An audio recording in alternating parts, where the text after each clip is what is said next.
What is up, guys? Welcome back to another video of Does It Minister, where I am going into something very, very different, something historic, something fucking insane, dude.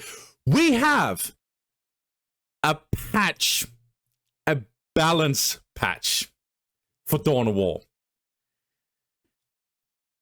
I think last patch was 18 years ago, which was Soulstorm 1.3. I must admit, I can't believe that this is actually happening. Now, fingers crossed that this is going to be good, because I will admit I am a little worried. I did see the reason why. I did see some stuff on Discord. I could see some people already very upset, especially IG players. So I'm going to get into this and see how I feel about this. But before we do that, guys, I actually want to give you guys a little bit of an tier list here. So I've already made a tier list, so you guys know how I feel about the game and stuff like that. It's on my channel, but I'm just gonna give you the gist of it in a more balanced sense. And so when I say something in the patch notes, just know that this is the stuff I'm coming in with here. I wanna talk a little bit about what I think Relic should do and stuff. I've not seen the patch notes yet, so I'm very excited, and I'm just gonna be very short with this one. Okay, here we go. Okay, Giga OP nerf, please ASAP. Right now, kind of races is Eldar and Orks. These two races are absolute must nerf. The reason why they're up here, and there's a pretty big gap, there's two gaps, I'm going to talk about the ones down here as well, is they must be nerfed. Orks and Eldar must be nerfed, because it doesn't matter what you do with the other races. If you do not nerf these races, you would either have to, one, make the game completely unrecognizable by buffing a lot of races until, like, they are matching Orks and Eldar, which should not happen, because we are not going to be able to have a good game without buffing too much, and then suddenly the game is completely unplayable because everything is so volatile. And we should absolutely in no way, shape, or form not nerf these two races, period. It's the other way around with the bottom half here, or bottom half, the bottom of the races. They must be buffed. As in, it doesn't matter how much you nerf the other races. If these guys are not buffed, you would have to make the game completely unrecognizable by nerfing everything, and everyone will feel god-awful. These two races must have buffs, period. Let's talk about it.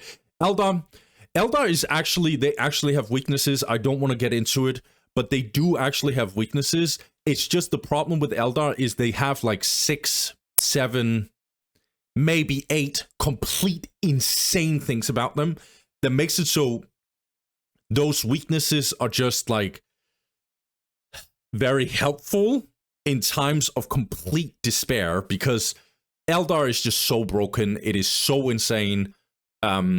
And this race must absolutely be looked at with those few things that is just completely overboard. I'm probably going to talk about it. And then Orks, it's the other way around. Orks is up here in Giga OP must nerf ASAP, because Orks is, they don't have a weakness. I know some of you think that's not the case, but like trying to find a weakness in like playing against Orks is like finding a needle in a haystack, or finding women that actually watches Does It Minister's channel. They do exist. My analytics say they do exist. There are a couple, but there's not a lot of them. So it's going to be very, very, very hard to see who they are. But they do exist. Same with Orcs' weaknesses. They do exist. The problem is that it's very hard to see because everything else is so solid in Orcs' roster. The weaknesses of Orcs is like their early game and like before the first banner, and then maybe tier 2.5. That's it. Orcs is complete bonkers otherwise. So Eldar has the highest ceiling by a freaking mile in the whole game. The only one that can actually low-key match them is Dark Eldar. But Orcs by a fucking mile have the highest floor, if that makes sense. There's nothing in the very strong category because I'm making an opening to like see if like a race is going to be pulled down but still up here, if that makes sense. Strong category is Dark Eldar. I think there's a very significant gap between them and Eldar and Orcs. The reason why Dark Eldar is up here is, one, it's a very powerful race, but this race will actually be very volatile in terms of how you buff other races and nerf other races. Dark Eldar is not only is a good race, but the second thing is they are also really good because of the meta in the game. For example, they can compete against Eldar, which is the strongest race. In fact, most pro players nowadays actually tell me that they are favored against Eldar, which is huge. They're really good against Tau, and they are, for the most part, really good against IG. But IG is a little iffy one. And yeah, they can compete with Orcs on most maps. And they absolutely destroy SOB and Space Marine. So overall, and those two races, they stop. Okay? So when Dark Eldar wins, they absolutely obliterate everyone. It's just they have really real weaknesses. We can get into that later on. And Chaos is just really, really brutal to play against, right? Speaking of Chaos, I could almost put them up here, but the only reason why, in fact, I'll do that. But the only reason why they're not going down in like the only reason why they're up here is because of Nakecold, period. If you nerf Nakecold, they'll be down here with IG. They will be not that strong, and we can probably get into it. But Nakecold is just making them complete insane. It works against most races, and the races it doesn't really work against, they just have a really good way of playing Temple. So that's against Tau and Necrons. And then sort of also, I think Eldar, even Nakecold actually low-key works against Eldar, which is fucking crazy. It shouldn't even be in the conversation of it. But yeah. And then we got these two races, Tau and Necrons. I'm not going to go in depth. They have very different weaknesses and strengths. I'm not even saying they are at the same level, but they are in the good category. They have very specific problems. I think Necrons in isolation is up here, maybe up here. But the problem is their weaknesses are very real, and especially the map problem is really bad for Necrons, and so that's why they're down here. Tau is kind of they also have some really bad matchups. There's like 2, maybe 3 of them that's really, really hard for them to play. They also have some maps that's very hard to play as well. So like Tau is like down here, but it's a very, very strong and good, solid race. IG is down here, but don't get it twisted. IG is a very powerful race in isolation. The problem is the meta. So it's the opposite of Dark Eldar. I will pull Chaos down here. It's the opposite of Dark Eldar. Dark Eldar currently in this meta is very powerful, and IG is also like, and IG is kind of mid, kind of weak in this current meta. All these races above either beats them or can compete against them. Eldar destroys them. Orcs wins for the most part, except for 1 or maybe 2 maps. Dark Eldar wins for the most part-ish in this current iteration of the game, I feel like. But I think it's closer to a 50-50 than I have initially thought about. Chaos is destroying IG because of Nakecold, and Tau, you guys have seen the games on my channel. You know how I feel about Tau versus IG. It's really hard. Necrons, I think that's a 50-50. Maybe slightly favored towards Necrons, but I'm still not sold on that. And then Space Marines and Sisters. It doesn't matter what you do, you have to buff these races. Okay, so I hope like we can get this through. Okay, let's get into the patch. Oh my god, I'm nervous. Okay, let's go.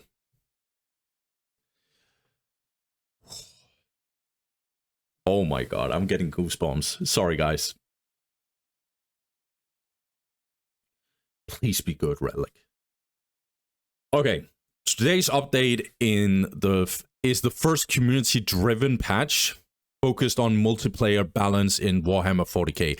I think, like, community-driven, I think, as far as I understand, they have a team of players to help them, like, from the community to help them do this, which is smart on their part. I just hope they have a good team, though. This work was only made possible by your continued support, feedback, and passion for the game. We want to thank the community members that has been driving testing and validating this work to get it ready for all of you today. Oh my god, I'm so nervous. Sorry guys, I usually don't go like this. Balancing any RTS, especially one with 9 factions, is complicated and time-consuming work. As such, today's update will not solve or address every single friction point in the multiplayer experience. Update 2.8.0 is only the first several planned multiplayer balance. Okay, patches coming in 2026. Okay, this work will be incremental. That sounds good. And will adapt based on feedback from players in the coming weeks. Okay. As such, we encourage all our multiplayer fans to play as many matchups and game modes as they can to get a real feel for these new changes and then provide feedback and suggestions for future updates.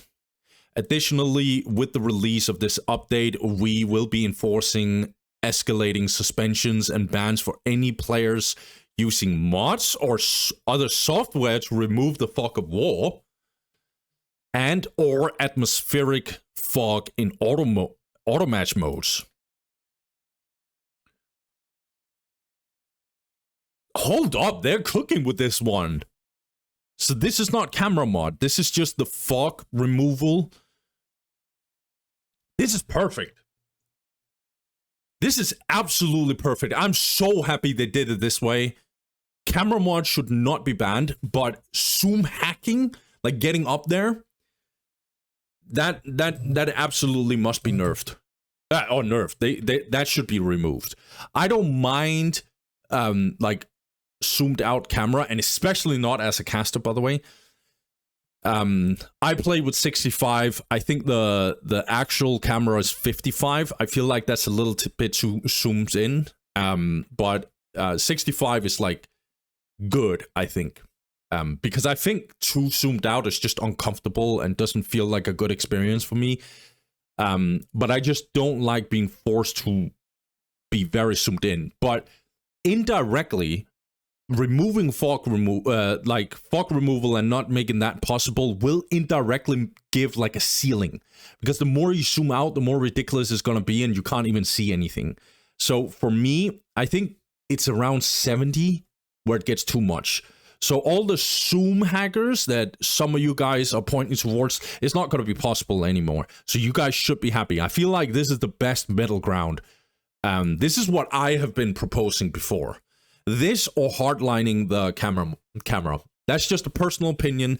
I can make a video on this, what I think. But this is perfect in my opinion. This is actually this does not include custom game. They cooking, dude. What? This is perfect, dude. Oh my god, I'm so happy. Oh my god, I'm so happy about this. Damn, I'm so... Jesus Christ. Okay. We know that these options exist, some historical popular mods, however, they run counter to the intended player experience, especially in auto-match. Yeah. This first round of suspension will only be 48 hours and will act as a warning. In the coming weeks, player accounts detected removing fog of war or atmospheric fog will receive suspension for a week or more, and subsequent detection will culminate in permanent bans. Appeal request can be open. Bro, yo, Astro Hero. Okay, shots fired, okay? Astro Hero. Beholder. Hopsire, all of you guys, Santiago. Get in here. This is amazing. By the way, shout out to all of them. I love you guys. I love you to death. But this is perfect. This is perfect. I know some guys will get in there and say, no, we shouldn't even have zoom outs. But I think if we are being reasonable, this is the best way to go about it. This is gonna help the old Soulstorm players without making it abusive. So this is perfect. Astro Hero, get back. Get back in there and play. Okay? Hopsire too. Yo, get in here, Hopsire. I miss you, Hopsire, okay? Thank you again for the ongoing support and good luck, multiplayer games. Stay tuned for the next part. Okay, let's get into it. General. Today's multiplayer balance update aims to improve the balance between factions in the early and mid game. Okay, so no late game changes. We want to decrease the effectiveness of area of effect units. That's very hopeful. And as they became stronger with the changes to pathfinding and collision in Definitive Edition. Very, very good. This update also mitigates the ability to sell early game buildings to prevent refunding them for resources. Oh, shit, dude. Though this was already true for headquarters, barracks, and generators, we've expanded this restriction to cover Tier 1 armory buildings and Forbidden Archive to avoid current and future strategies that exploited this. Wow, Sisters of Battle are not going to be happy about this one. We exempted the armory-style buildings that included double up as Tier 2 research, such as the Soul Shrine and Path of Enlightenment, yeah, duh. Deleting completed armory buildings, Space Marine Sisters, Chaos, Imperial Guard, Dark Eldar, and Orks, and Forbidden Archive for Necrons now returns 10% of the Damn, that's such a nerf to Seraphim Brush. Damn. Wow, that's such a nerf, dude. I hope they're compensating Sisters, by the way. Finally, artillery-style units and grenade-style abilities are receiving changes to compensate for the new pathing and collision system. Okay, so far, hopeful. I'm a little worried about the armory. Let's get into it. Wow, I don't know why I'm so emotional, dude. This is so... okay. The Cultist Grenade Launcher Opener... Oh my god. The Cultist Grenade Launcher Opener has been overpowered. We have adjusted this to encourage more variety of opening play, okay? Raptor's health has been slightly increased, and they will receive an increased boost from Jetpack Boosters research, okay, to help them be more useful in the mid-game. Okay. Berserker's movement speed and health has been increased, oh no. To improve their usability, vehicles have been adjusted to encourage a selection of vehicles other than Defilers. Okay, let's get into the concrete stuff. Grenade Launcher area of effect decreased from 4 to 3. Okay. Grenade Launcher damage decreased by 20%, including the value for minimum damage dealt. Grenade Launcher damage against Commander armor decreased by 15% instead of 20.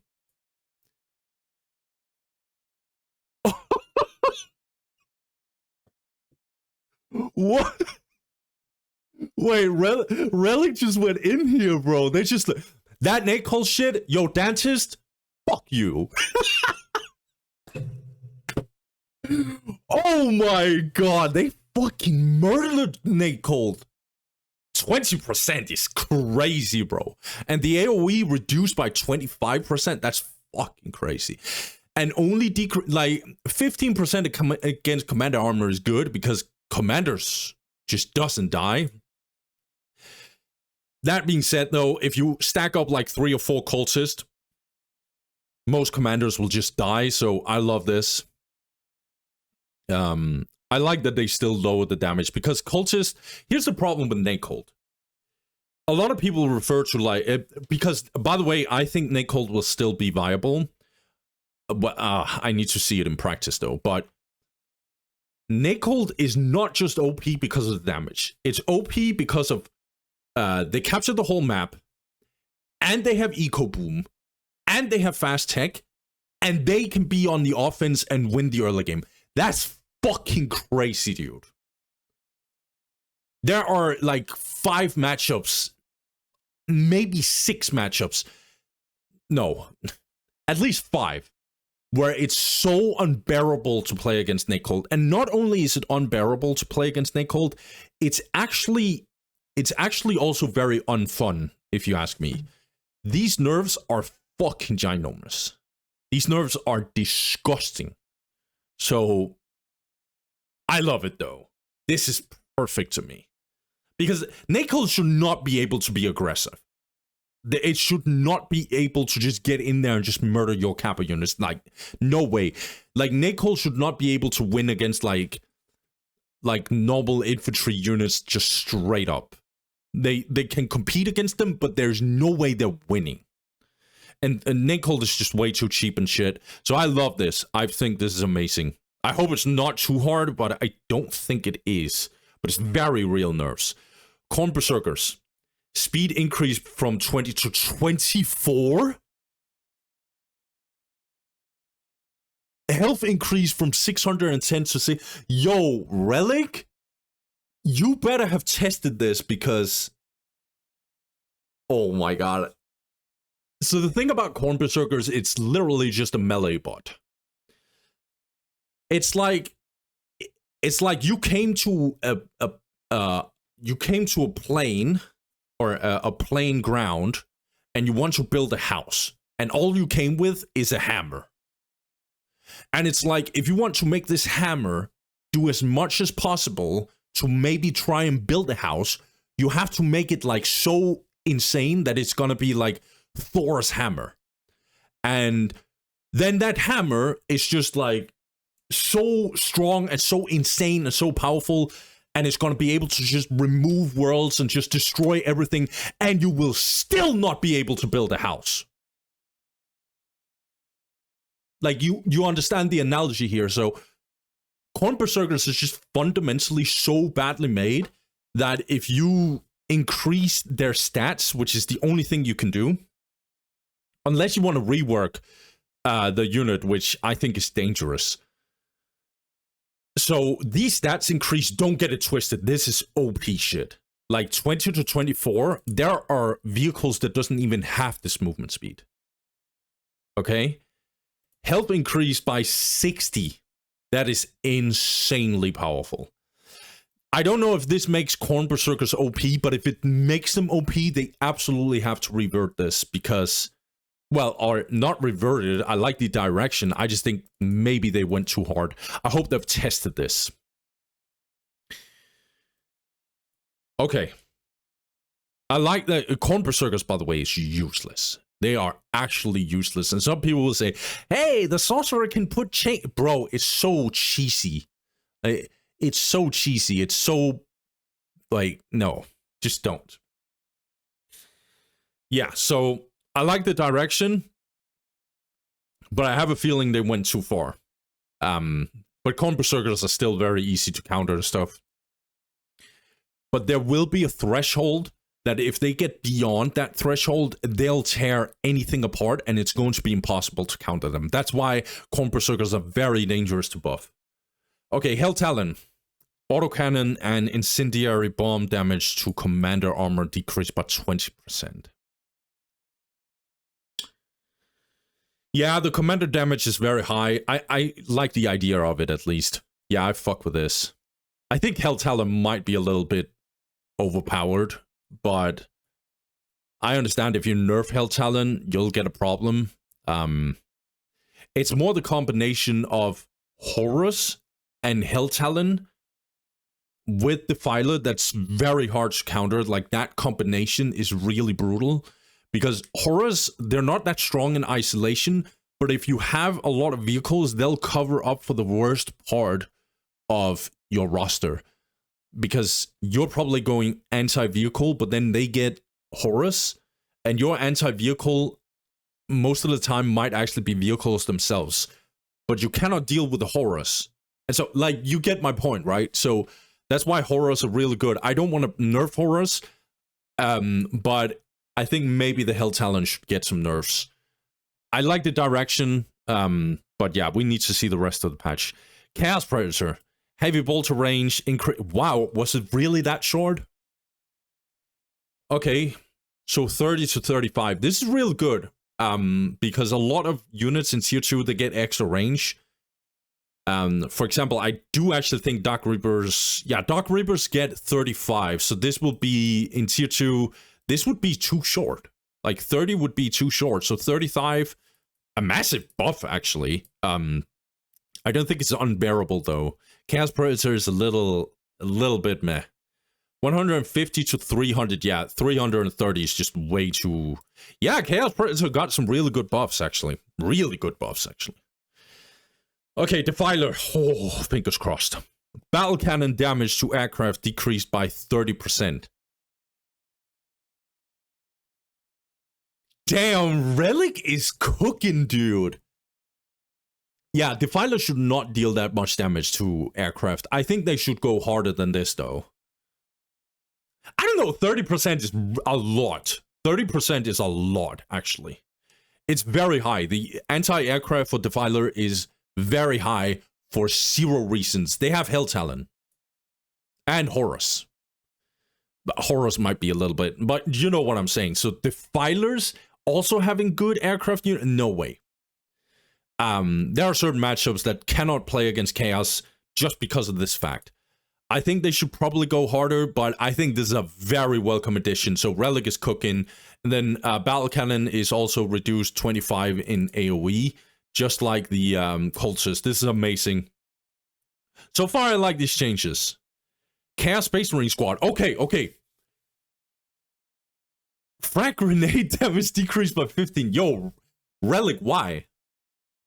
Is it because, like, they said the thing about finally grenade style abilities are also receiving... Okay, so this is because of the collision, but Chaos Space Marine grenades were kind of like...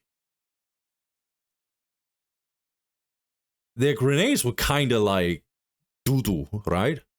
It's kind of basura. Like, the frag grenades are okay, but 15%? I don't know, dude. Like, I don't know why they did this. Chaos Space Marines needs buffs.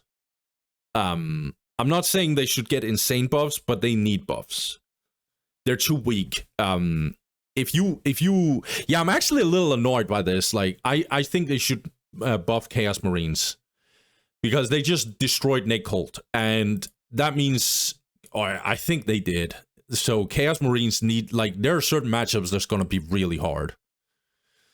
I could imagine IG being really problematic now. And Chaos Space Marines are not good against IG. I think... oh my god. Orks might be a nightmare. Yeah, I don't like this, to be honest. I think they shouldn't do this. I know why they're doing it, but I think that unintentional buff that happened with the collision system is actually a good buff that Chaos needed for this specific thing. But then they just took it away from them. I don't think I like this. They should get more damage in heavy medium armor. A little bit. I don't know, 5 to 10% or something. It's too low. And then it has morale threshold, which is half of their... Yeah. I think Chaos Marines needs a little bit of love. Also, the temple opening is 300 requisition. I understand they have lower cost in their LPs, but I think their Chaos Marine opening is a little bit too weak. However, they are buffing Raptors, as far as I can see. But I think the Chaos Marines should get buffs and not the Raptors. We'll see, though. Okay, so Raptor Squad, health increased by 20 HP. Okay. Oh, do I like this? I think I like this, actually. I think Raptors are a little bit on the underwhelming side. They scale really badly, by the way. I know some people will say the flamers and stuff, but the flamers are only very situational. However, when it happens, it's very disgusting to play against, so...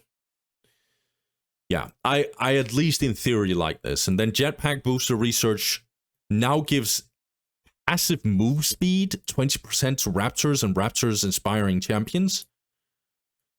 Duration is increased. The Speed Fiend's abilities increased by 10, but then it's lowered by 10% in move speed. What? That's such an insane buff, actually. Okay. Oh, I like the direction. I just don't know if they went too hard. I do believe Raptors suck in the... But the research should probably be increased a little bit in cost or something, because this seems like insane buffs to me. 10 seconds, dude? Like, that's a lot, bro. And does that tie into the passive movement speed? Maybe, I think.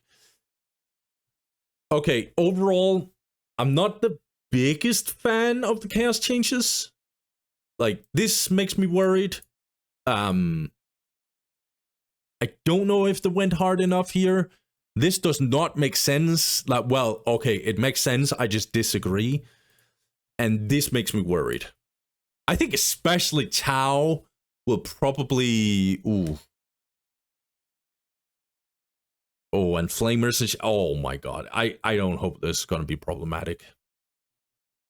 Yeah, I like the changes for Chaos overall. I just think there are some question marks. But it also needs to be looked into the context of the rest of the patch. I know I'm very short, guys, but we get this. Like, you have to understand, this is like 20 years we've been waiting for this. Like, we've been waiting for every blood moon or something to get these patches, so I need to go in depth with this. Okay. I think I'm good with this. Like, the direction is really good. I just have a feeling some of this is either a little underwhelming or something is really going to be OP. I like the direction, though. I really F with it. All their ideas, there's nothing in here, maybe except for the frag grenade, and even the frag grenades I actually understand. There's nothing in here that makes me go, why did they do this? That's a good sign. Okay, Dark Eldar. Let's just get into it. Adjustments have been made to Dark Eldar with the aim of decreasing the dominance of Reaver jet bikes. Really good. We will continue to monitor these changes with a view of future updates. We are also adjusting the survivabilities of warriors along with their lethality. Adjusting. Yeah, we have to see what that is. Anti-vehicle options in the Scourges and the Raider have been adjusted. That's really good. Really, really good. So they are better able to fend off early vehicles from other factions. We're hoping this improves Dark Eldar's performance in the early tier 2. Finally, the Talus has been adjusted. Oh, all of this sounds really good. Okay, let's see what they did here. So, Warrior Squad. Splinter rifle damage against infantry low. So that's all the builders. And then infantry medium, heavy infantry medium. That's all normal, almost all normal barrack units. Is reduced by 10%. Okay. It's reduced. That's really good, actually. Splinter rifle against infantry medium. That's guardsmen and all cappers, right? And then yeah, it is. And then infantry high, which is mostly Orks, Eldar, and Dark Eldar. By the way, this infantry high here, when we get to Space Marines, I hope they increase that, because yeah, okay, we'll get to that. And commanders is also reduced by 15%. This is really good. A lot of people say that warriors are kind of like underwhelming as shit. You guys are smoking. Warriors are very, very, very powerful in various situations, but they're just very squishy. But apparently, they changed this. Okay. They increased the HP by 25%, guys. and then they decreased damage by 10 and 15% respectively. Okay. I like the direction, and once again, I really F with the direction. I just don't know if they just accidentally buffed warriors too much. Because you might say, well, 25% of already Garbito HP is not that much, but I can actually flip that argument and say, if you give $1,000 to a single mom in the America, she's gonna fly to the moon, and she's gonna be able to feed her kids every month. But if you give $1,000 to Jeff Bezos, he's not gonna feel it, right? So giving 50 HP to warrior squads is insane. It's like, it's insane. That's a lot of HP. I don't think the trade-off is good. Maybe, because 10%, they touched the Wraith Woven. Okay, so their HP upgrade gives flat numbers, not percentage numbers. Whereas like Soulseeker Ammunition, the optic for warriors actually is going to be impacted long term by this. So maybe this actually is good. But we'll see. We'll see. I'm very, very excited for this. I think this is a good direction. Reaver jet bikes. Okay, Reaver jet bikes must be nerfed a motherfucking sap. Okay? By the way, I don't think I care so much if this is like, I don't care if YouTube is gonna ding me for this. I'm gonna say everything I want. Build time increased from 21 to 25. Splinter cannon damage to commander armor type decreased by 33%. Splinter cannon with targeting module damage to commander armor type decreased by 33%. Is it because the weapon changes when you go for targeting module? I'm not sure if I get this. I think so. I'm not sure. Okay. Build time increase. I think this is a welcome addition. But this is literally the only thing they did with Reaver jet bikes. Right, like, I think you fucked this one up. I ain't gonna hold you. I think you fucked this one up. So, for me, the reason why Reaver jet bikes is problematic is because other races does not have... There are three things to tie... Well, actually, four things. One, they are very cheap for what they do. Two, other races, and especially certain races, does not have enough vehicle load damage just across the board. Three, they are very, very, very powerful in tier 2, which is insane because that targeting module upgrade is... Bro, that targeting module upgrade cost 100 requisition. That sounds good, right? But then it cost 25 power. The targeting module upgrade buffs Reaver jet bikes by almost 100%. I think it actually doubles the damage. And you pay 25 power for that. That is fucking crazy. Like, the power spike is too insane. They either need to lower it, which I don't think they should. They should just double the power cost, in my opinion. But maybe we have it here. Down here, please. No, we don't. Oh my god. Nah, Relic, I think you're smoking with this one. I think they should have gone harder with this. 4 seconds increase is good, but I don't think this is enough, to be honest.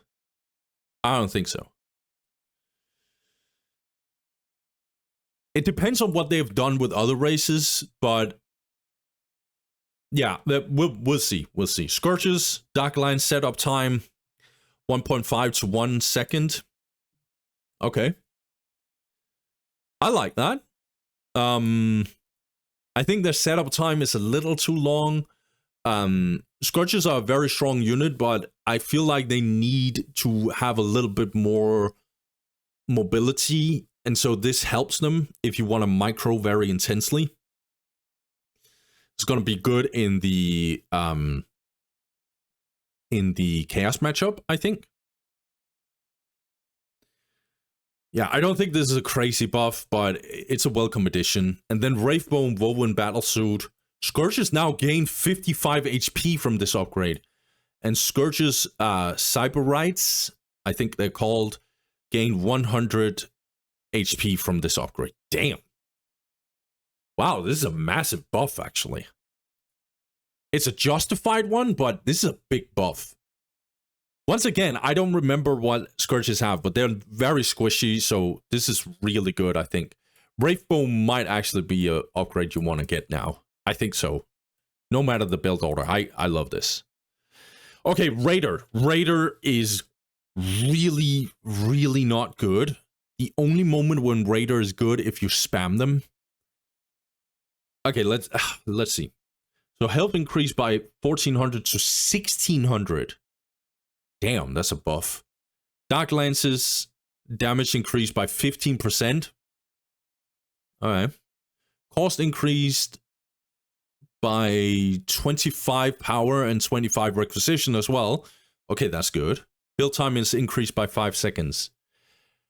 Raider Splinter Rifle damage adjusted to match the changes to Warrior Squad Splinter Rifle. These changes weapon. This doesn't matter because warriors are. You never use the Raider for transport. You never did, so this doesn't matter.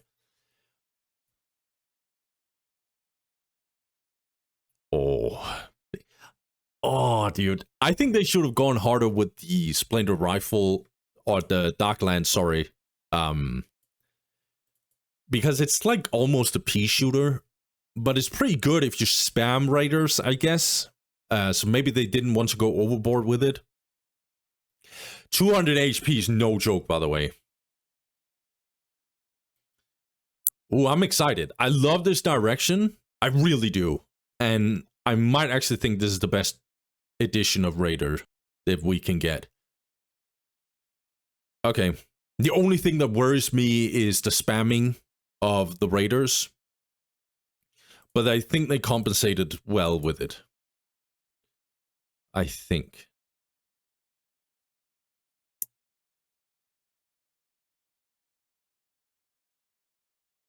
Maybe they actually overbuffed them. They might actually did that. Okay, let's... Because this is a unit you spam. And so if you start getting 3 or 4 Raiders, that's like... What is that? Like, that's 800 HP, just more. Like... Okay. Yeah. And 15%. Damn. Yeah, I think Raider actually got OP. But it's only because you can spam them, and it depends on how much this actually impacts the spamming of the Raiders. Damn. Okay. I'm gonna move on. Okay, Talus. This unit, I'm not saying it's the worst unit in the world, because it's actually kind of OP just stat-wise.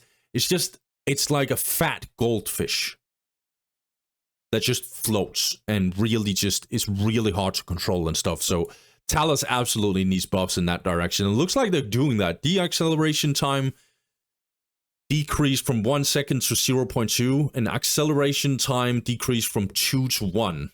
Okay. Time cost decreased from 45 to 30. Damn, that's low, actually. The max speed is from 18 to 21. Okay. Talus already got better in Definitive Edition because of vehicle pathing being better. Okay. They need to be careful, though, because I'm gonna tell you right now, the Talus is really fucking powerful. But I feel like this is maybe not overboard. I don't think so, actually. The time decreased from 45 to 30, that seems very crazy to me. But this is very justified. What you're seeing up here is very justified. Relic is kind of cooking so far. I just don't... Oh, Dark Eldar seems very strong now. Cost decreased... what is this? The Power Blades? Okay. Cost decreased from 45 to 50. What? Like, okay, Jesus Christ. I don't hope so.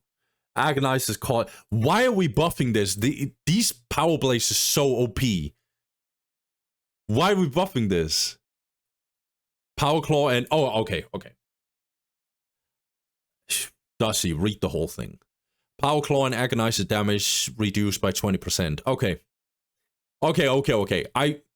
I don't know if they should get this compensation. In fact, I don't think so, because the Power Claws are just ridiculous to me. They should not decrease the cost. I'm sorry, they should not. Or at least not by this much. I think the Power Claws are very powerful. But again, 20% is a good... Maybe they actually did this right. I just don't think they should compensate. I just think they should give a straight nerf.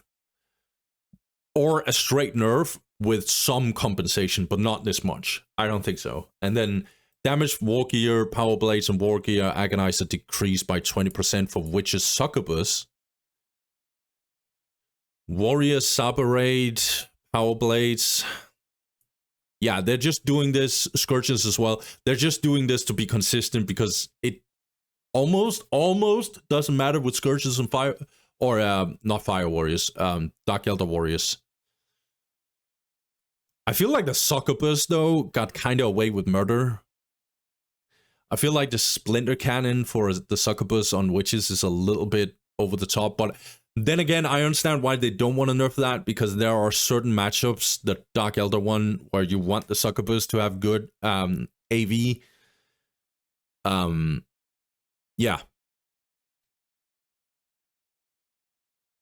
Oh, I must admit, I don't...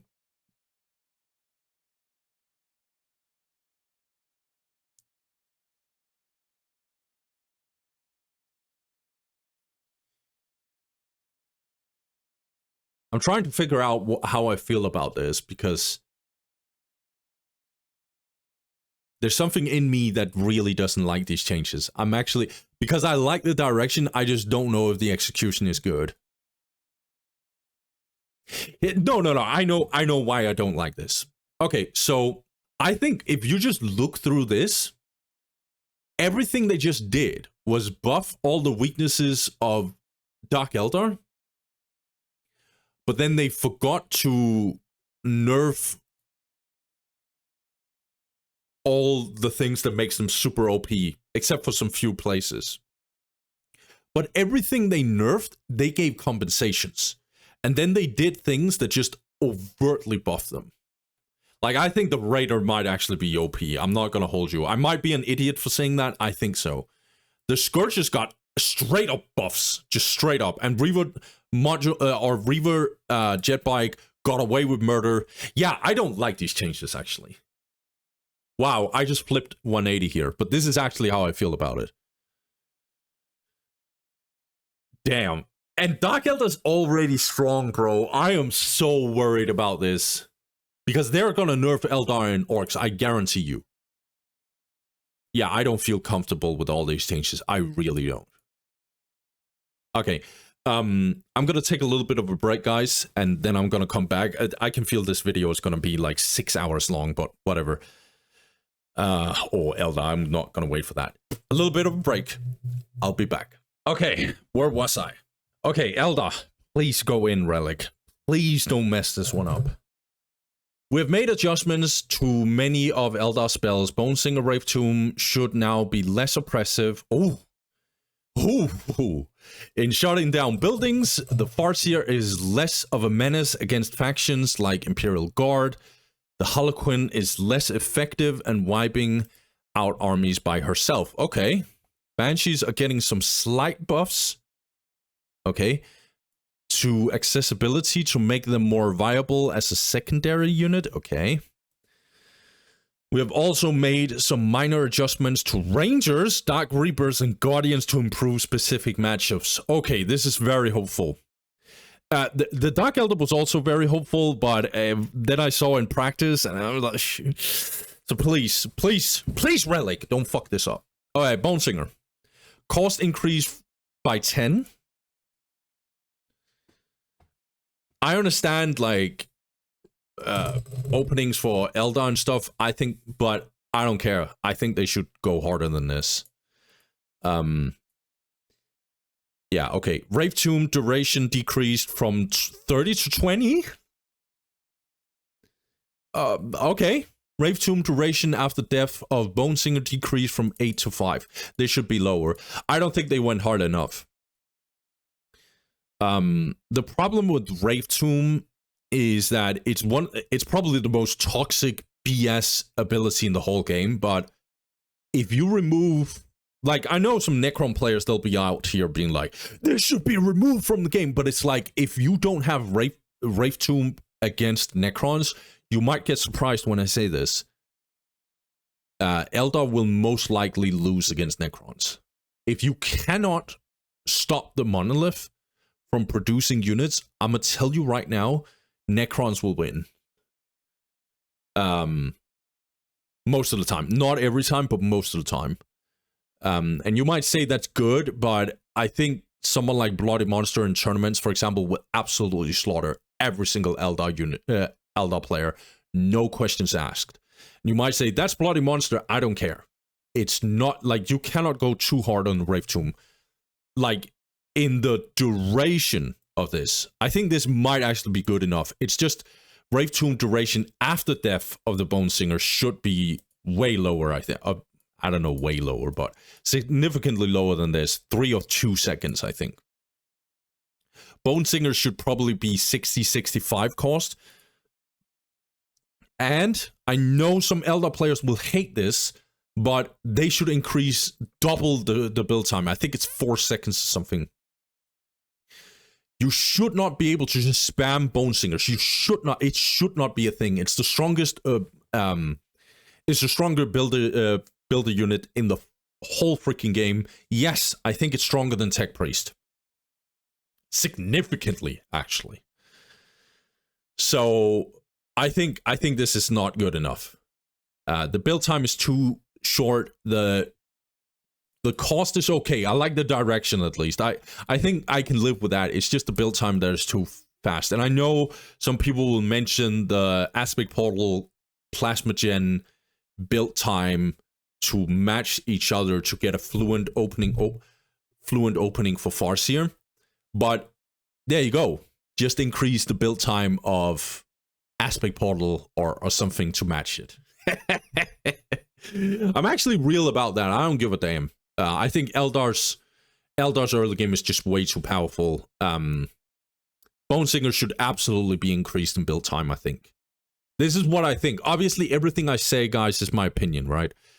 I'm not a pro player or anything like that. However, I do cast a lot of pro games. I do cast pretty much some of the biggest tournaments in the whole game of all time. And I have seen pro players do everything they can to play the best of the best, and I've talked with a lot of them, so I know a thing or two about this game, but that still doesn't change the fact I don't have the same depth of knowledge. But I think I'm correct in my assessment here. Farseer. Mind War ability total damage decreased by from 115 to 440 to 340 and 350. Whoa! Wait, Farseer just got the fuck out of here, dude. What? Damn, that's such a nerf. Honestly, dude, that's such a nerf. Okay, but then the Mind Wall cooldown is decreased by 10 seconds. Okay, that's okay. Okay, compensation. Psychic Storm damage to Commander Armor type reduced by 30%. Yo! Okay. I can guarantee you one thing. In the team of Relic, like the players that is helping with this, I guarantee you one thing. There is an IG main in there. I'm not saying this is not justified, but this is like so overtly like some IG player just were in here and said, okay, do exactly this or I'm leaving the team. Come on, do this. Wow, this is okay. Command Squad is gonna love this. I think this is justified though. I just don't hope it's gonna have some unintentional. For example, the Orc matchup. This is a huge I don't know, the minimum. I actually like this. I think this is very smart, actually. Because they made sure that it wasn't like the most insane nerf of all time. It's just going to help not one-shotting the command squad. A 30% reduction. I like this. Long story short, I like this. I just don't know if I... No, I really like this. I think credit where credit is due. I think Relic absolutely cooked with this one. I think this is almost a perfect... Yeah, I know I'm 180ing, guys. I'm just very emotional about this game, so I think this is almost perfect. I think this is almost a perfect change. Soul Shrine Aspect Portal added enough! This is the best patch. This is the best patch ever. This was so BS. This should never, ever, ever, ever, ever, ever, ever be in this game. This is the best patch ever. I don't care about all the other critiques I've had. This is the best patch ever. I don't have to explain why. Let's just move on. Harlequin. Dance of Death damage decreased by 75 to 60 per hit. Okay. Okay. Harlequin Kiss area of effect damage decreased by 20%. Okay. Harlequin Kiss area of effect damage against infantry medium, so that's guardsmen and cappers, decreased further, right? Yeah, further reduced. Okay, 20%.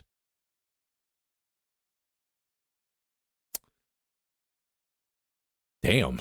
Okay, Harlequin Kiss area reduced from 15 to 12. Yo, there is an IG player in there who just like, F this, dude.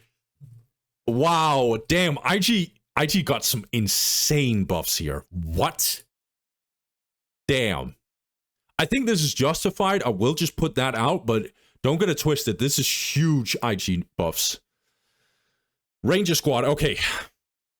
Knife damage against infantry. What? This is also like, IG is just like, bruh, what? Cultist is also going to get some help here.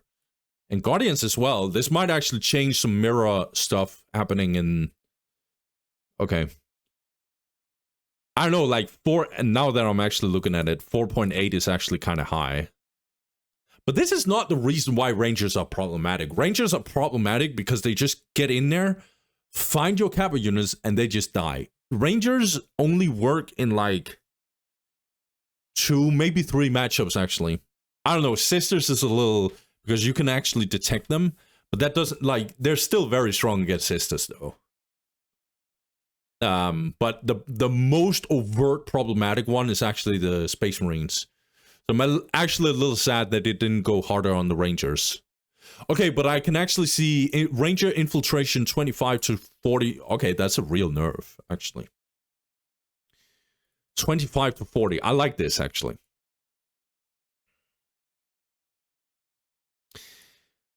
I just don't know, because, like, I don't think this is good enough, to be honest, because Eldar sometimes doesn't even go for the infiltration. It makes it very toxic, don't get me wrong, it's just they don't go for it normally. Or not normally, but most of it, like 30% of the time, they don't.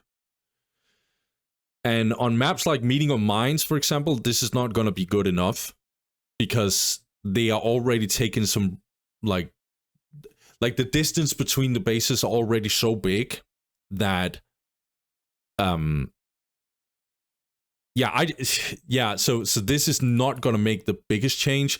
But then on Blood River, we have a different problem. First of all, Rangers get so fast out that they'll just get to your base very early and already there do some nasty harassment.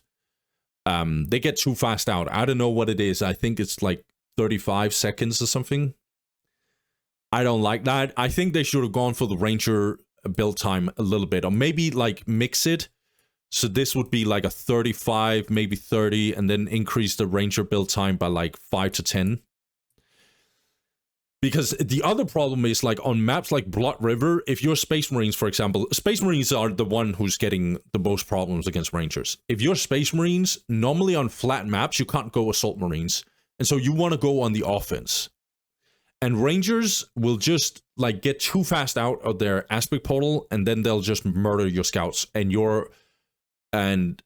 yeah, the party is over. You cannot harass, pretty much, almost, not harass Eldar anymore. Instead, they're doing a nasty counterattack that you cannot do much about. Yeah, I think they should have gone harder on Rangers.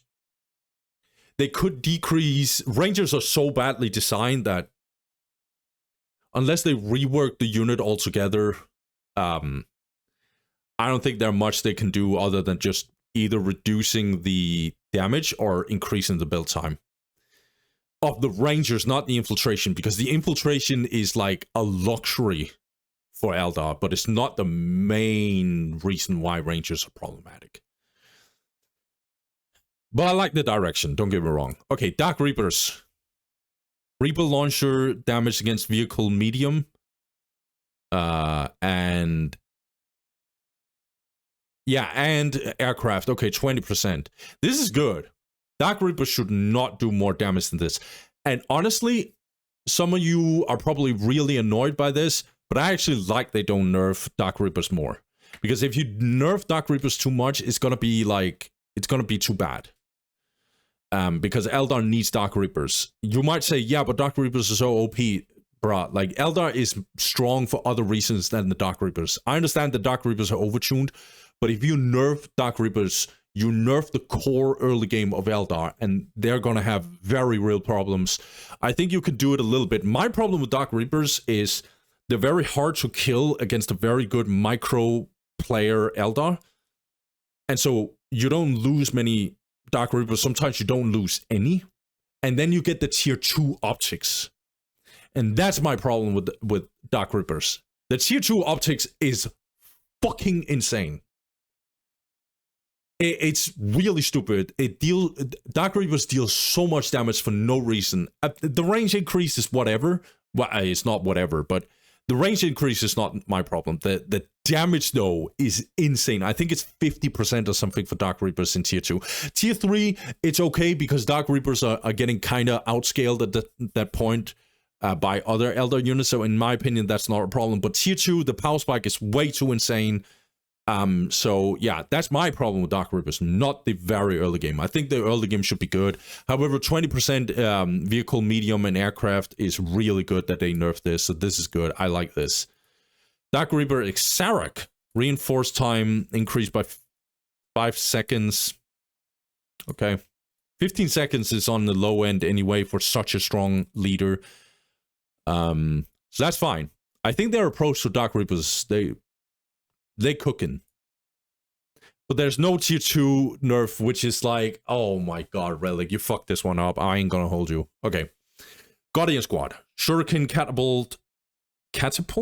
Yeah. Shuriken catapult damage against infantry heavy medium. Decreased by 10. Okay. That's very good, actually. Penetration against infantry heavy high. Heavily armored infantry like Celestians, Terminators, Obliterators set to the same against commanders. Was previously 0. Okay. Damage increase from 1.5 damage per second to 2.9. Okay. They didn't have to do this because all units have a minimum damage. So if you can't penetrate the armor, you'll always do the minimum damage. So that's why you might say that, well, the penetration was low. Yeah, but like 0, but they still did 1.4. That's because their minimum damage is 1.4. You always do some damage. It's just, it's so low damage that it's not going to be good enough. 2.9 is still garbage, though. But I don't care about this. This is just like a meh change that I don't think was necessary. This one, really good. I am done with like Guardians just being spammed with grenades and just dealing random damage. And speaking of the grenades, plasma grenades damage decreased. Actually, I ain't gonna hold you, right? This nerf that they did to the Chaos Marines, 15%, unnecessary. Here, with the Guardians, I feel like they didn't go hard enough.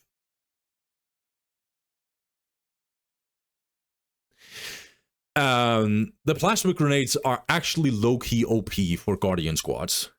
It's unnecessary. The Guardian squad as Kappa unit just randomly is very strong. It's really good against Space Marines, Sisters. I can just keep on going. Plasma grenades just should be nerfed further than this. I don't know if it's in the damage department, but then like maybe some research time and some cost increased a little bit here and there. Okay, Howling Banshee Exarach, health increased by holy 435 to 585. Damn, I'm worried. Health gain from Call of War decreased. Okay. Okay, so in the later stage of the game, it's not gonna matter too much. Banshee Aspect Stone cost 25 now instead of 50, and then Banshee Aspect Stone time cost decreased from 11 to 8. Okay, tier 1 Banshee might actually be viable now in very, very iffy cases. Banshee has the same problem as Berserkers. The difference is Banshees actually has a niche thing against Necrons, but they didn't buff the tier 2 necessarily, so I like this. Yeah, and then Viper Launcher Knockback decreased by 20%. This is very justified. Viper for no reason has really strong knockback. Okay, do I like the Eldar changes? I don't think they went hard enough though. But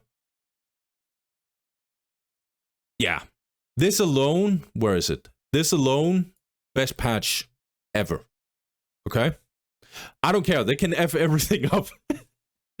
But this right here, I'm good, okay? Okay, Imperial Guard.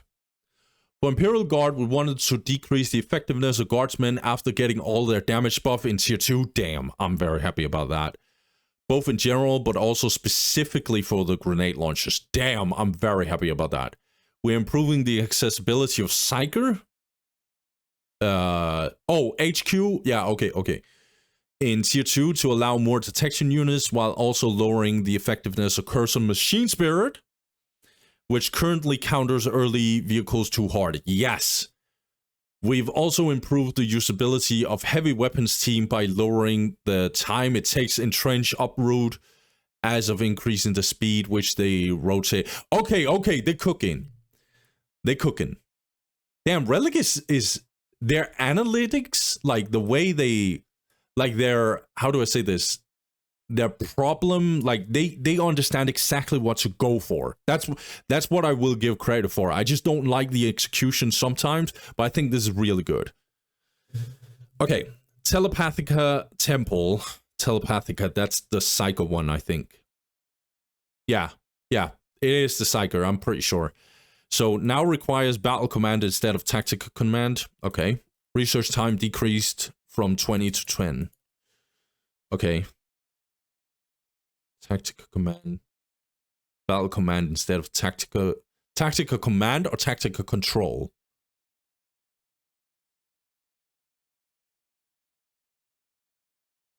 Oh, yeah. Okay. I know what's going on here. Okay. I think this is fair if they... Looks like they're buffing the Psyker, so that's good. Let's just look at this. So the Priest cost decreased by 10 power, okay. But the squad damage bonus reduced by...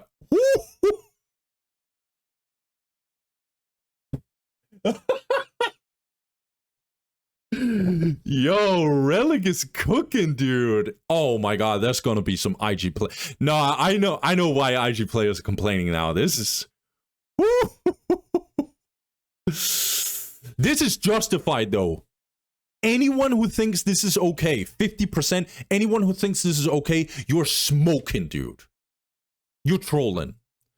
Like, and by the way, the priests are still making them low-key unkillable. Low-key. And they're still very fast. Are they buffing? They're not buffing the Kazakin and the Ogrins. Okay. Okay, that might be a little problematic, honestly. But they said they're not touching tier 3, but I think they should have compensated here. Okay, Psyker headquarters. So the reason why they say these headquarters here is because they're making it very explicit that this is not for the command squad. So the command squad did not get nerfed, guys.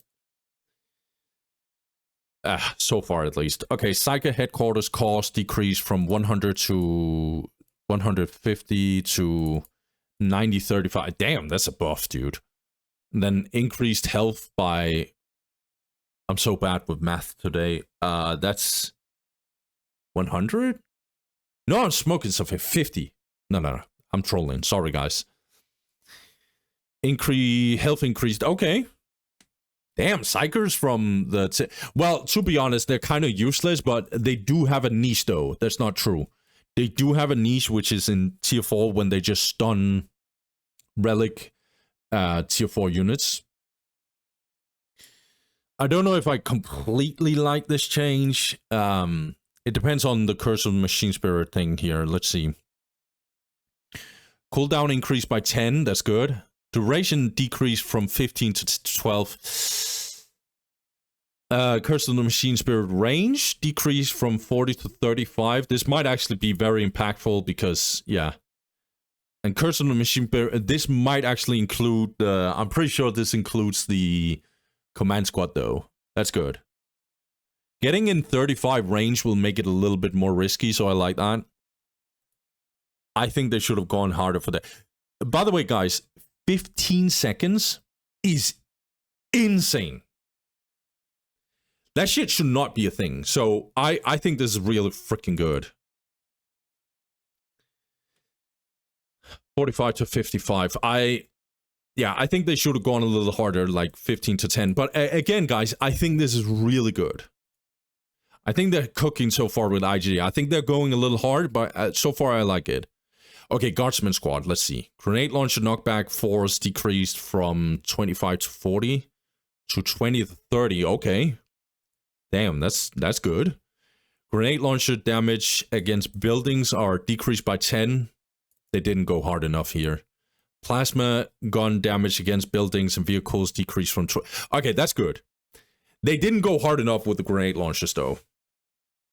The plasma guns, maybe they went a little too hard. But honestly, like, Guardsmen should not be a unit that's just anti-everything. Like, you have 3 Guardsman squad fully upgraded with, like, all kinds of stuff. Mother effers are getting onto a base and it just disappears. That should not be a thing. I'm sorry, guys. It should not be a thing. Yeah. I think they didn't go hard enough with the grenade launchers, but maybe they went overboard with the plasma gun, so I guess I'm happy with that. Knockback is good. Weapon specialization. Bonus damage for grenade launchers reduced from 100 to 75 and research time increased by 15 seconds. Yo. Damn, IG's getting nerfs, actually. Like, they're getting hard nerfed. To be honest, the grenade launchers, I'm sorry, guys. These motherfuckers are OP. They're very, very OP, so I think this is very good.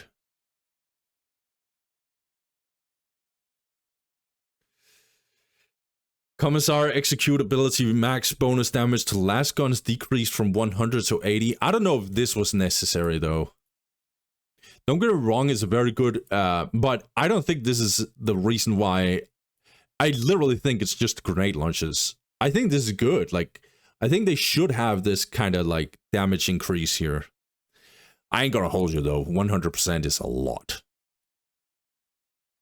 I just don't know. I feel like this is a little bit too hard of a nerf, though. Heavy weapons team, time in trench uproot decreased from 3 to 2, and rotation speed is 45 to 9. So that's doubled. Oh yeah, this is huge, man. Like, heavy weapons team is so wacky, dude. Like, I don't know why this unit is so slow and heavy and stuff. It's a powerful unit, right? But it's just very, very, very, very... Like, the usability of it is very wacky. I love this. This is one of the best changes they've made. This is really good. Damn, IG got kind of body bagged here, didn't they? Because even though as much as I absolutely should think that grenade launchers absolutely should get nerfed on the spot, I don't even, like, no questions asked. This is not even a debate, guys. Grenade launchers is absolutely BS, should not be a thing. The thing is, though, it depends on what they have nerfed with, like, for example, Orks, and what they have buffed with stuff like SOB and Space Marines, because grenade launchers are necessary against certain matchups. So I don't know about this one, but since Chaos is getting nerfed, Eldar is getting nerfed, I think this is a complete no-brainer. 100% on their grenade launchers, not even the plasma guns, by the way. Well, yeah, that doesn't matter. The grenade launchers lowered that by 25 percentage points. Bruh, like, this is such a no-brainer. I don't care what IG players say. This is absolute, a no questions asked, complete 100% no-brainer nerf. No questions asked. This should absolutely be a thing. So I like the direction. I'm just a little worried for IG. I'm not going to hold you. Oh, I'm missing something here. Basilisk. Earthshaker cannon damage, morale damage, and knockback force decreased by 20%. Damn, that's a nerf, dude. Well, this ties into the knockback, like the collision pathing thing. But this is a heavy nerf because they went all like morale damage, cannon damage, knockback force. That's a lot of nerf, dude. Basilisk is absolutely necessary in certain matchups.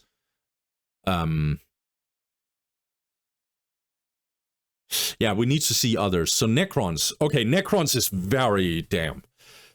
Necrons mostly saw some economic changes in this update. The power upgrades are slightly cheaper, and the thermal plasma generator is now easier to build while giving less in return. Okay.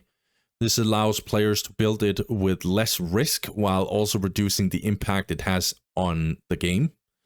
Obelisk now gives 1 extra vehicle population cap. Okay, to avoid situations where Necrons control half of the map but still can't get more than 17 vehicle cap. That's really good. With this change, they can get to 20 like the other factions. Solar Pulse and Phase Shift received minor nerfs, and Immortals are now a bit more tanky. Okay. Okay, Solar Pulse increased by 70 to 80. Bruh, this one, Solar Pulse, I know some people are overrating the Solar Pulse, but I think it's reasonable to say this ability is just OP. In very specific cases, but those specific cases is very problematic. Go ask Tau players how busted Solar Pulse is. It reveals vision, which murders Tau, or invisibility. It completely just counters everything that Tau has. And Solar Pulse is just BS, in my opinion. So, yeah, Solar Pulse should be nerfed. 10 seconds. I don't know if this was the direction. I feel like the duration is stupid. What is it, 20 seconds or something? Yeah, I like the direction, though. I think this is real good. Phase Shift increased by 25 power. I think this is good. Phase Shift is OP. Same with Soul Pulse. The problem with Necron Lord is if he doesn't have the phylactery Phase Shift and Solar Pulse, he's doing something wrong in 95% of all games. And they're not buffing the other ones, so I understand why they're not going harder, though. Immortals increased by 50 HP. Was this necessary, though?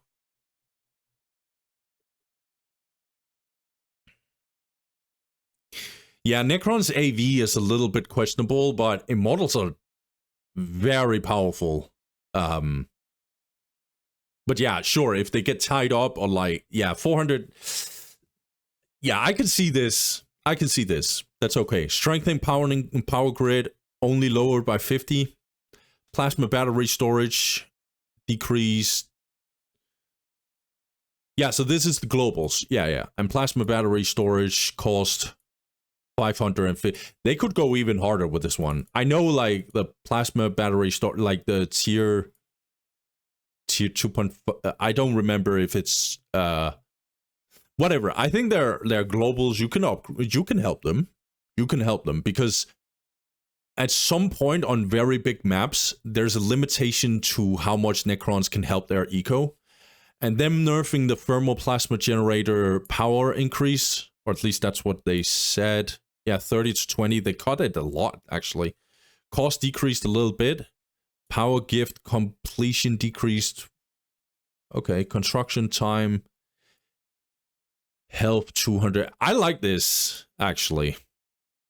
Because Necrons need eco help on big maps, but there's just certain maps like Emerald River, and what's the other one? Titan's Fall, where thermoplasma generator is just bonkers and just complete insane. So them compensating this should absolutely nerf the income here. Yeah, I like these changes actually for Necrons. But one thing that I really, really feel is worrying me a lot is they didn't do more for Necrons. I don't know if this is intentional that they're holding back a lot for Necrons because they want to see how everything else is shaping. Necrons is the hardest one to change because Necrons is just very unique, very weird in design. So they're very hard to balance, unlike any other race. So this one might actually be a little bit of a... Yeah. Yeah, I'm worried that they didn't help Necrons more, but maybe they have some more in the bag. By the way, so far this patch is good. This patch is good. Some execution here and there I'm not that happy about. But this is good. Orks. Okay, please don't hold back. Eldar, I feel like you didn't go hard enough, Relic.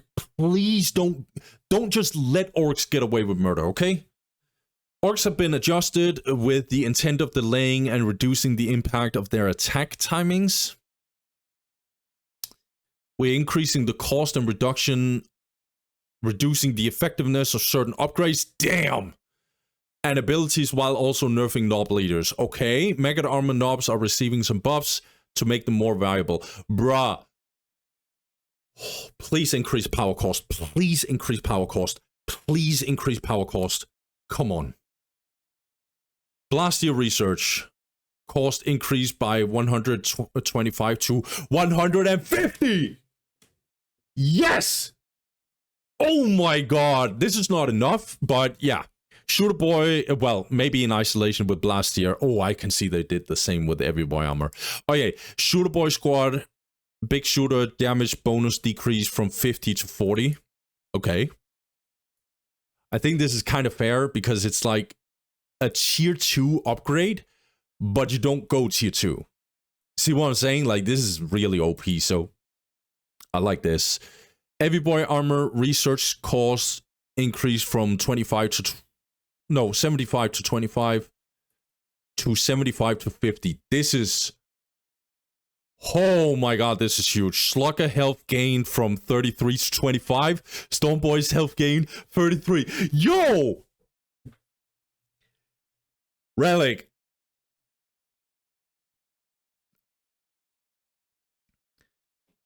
Relic is cooking. With Eldar, they're holding a little bit back. Maybe Eldar, like, Eldar's not that OP, guys, and like... maybe against IG and like Dark Eldar, like we don't want to nerf them too much here and there, and like Chaos they need, like we remove Nate Cold, but like so with Orks, they just went in here being like, there's no finesse with this one. There's no finesse with this one. This is like, instead of like being a little bit sneaky and like being a little like you're a hitman and you want to go for the silencer and you want to shoot that one thing and just get it out the way and just job is done and stuff like that. Here, they're just like, there's no finesse with this one. Off with the silencer, kick in the door. We're in the middle of the club and I'm just shooting and everyone is going to scream, this is a terror. Nah. They just went in here like, this is, I love that Relic just like, fuck this shit. There's no finesse with this one. F it. Just click nuclear bomb with no filter, just no BS. Let's just go in. Damn, I love these changes. Please, like, Jesus Christ. I think there's some Orc players that's gonna complain, but there is no way then you can go 45 population cap and just murder everyone and just go and only play with one generator. That's crazy. Okay, that is unacceptable. This is exactly what I wanted, because these power increases is probably going to make it so they need that second generator. I don't think they can do without it before tier 2. This is amazing. Yeah, this is really good, actually. Nob leaders, power claw, damage to building low. Yes! Decreased by 20%. This is, by the way, for some of y'all who think this is too hard, you're crazy. There are no other race, I repeat, there's no other race before tier 2 that can just like get in someone's base. Where's the generators? I'm gonna destroy that and then just completely one-shot like generators and listening post. No way. Absolutely not. Ain't no way. More choppy is so OP that it's like crazy that they didn't decrease this. I feel like they should go even harder, but at least the direction is perfect. So far with Orks, they're cooking. Shooter damage for building low, mostly listening post generators. Shooter damage, okay. Decreased by 50. Well, okay. Yeah, sure. I get it. There's yeah. The shooting damage is randomly really good for Nob leaders, so yeah, I like that. And then health decreased from 900 to 800. Is that mother effers really 900? And it's heavy. Is it heavy medium or heavy high armor? If it's heavy high armor, this is criminal. So 900 to 800, that's good. Okay. Health gain from tougher bosses increased from 100 to 150. That is so good, dude. Right?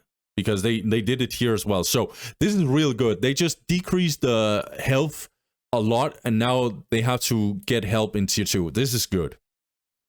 Yeah, so far, this is perfect. Mega armored knobs, reinforced, cost. Down with 15 power, that's good. Build time decreased 45 to 35. Power surge ability cost 10 to 7. Yeah, I think Mega Armor Knobs is still a little underwhelming, but this is good. Good buffs. Turbo Boo, oh, please. Storm Boys decreased from 30 to 20. Movement speed, bonus. Yeah, so Storm Boy speed bonus? Is this the ability or the passive one? If it's the passive one, I F with this. Movement speed bonus decrease, turbo boost ability. No. Okay, so this is the ability thing. Okay. Movement speed bonus decrease from 50 to 30 for Storm Boys, Wartrack, and Wartruck. Okay, this is good. So this must be the passive one, right? And then this is the actual ability. This is good. Okay, I'm a little sad with like what I love with Orks is just they press one button and they get from one side to the other and they're just like doing full on drive-by. I love it. But just balance-wise, no. Just no. And 30% is still OP. Like honestly, this is still OP. So far, this is perfect for Orks. They're going in. And then Storm Boys stick.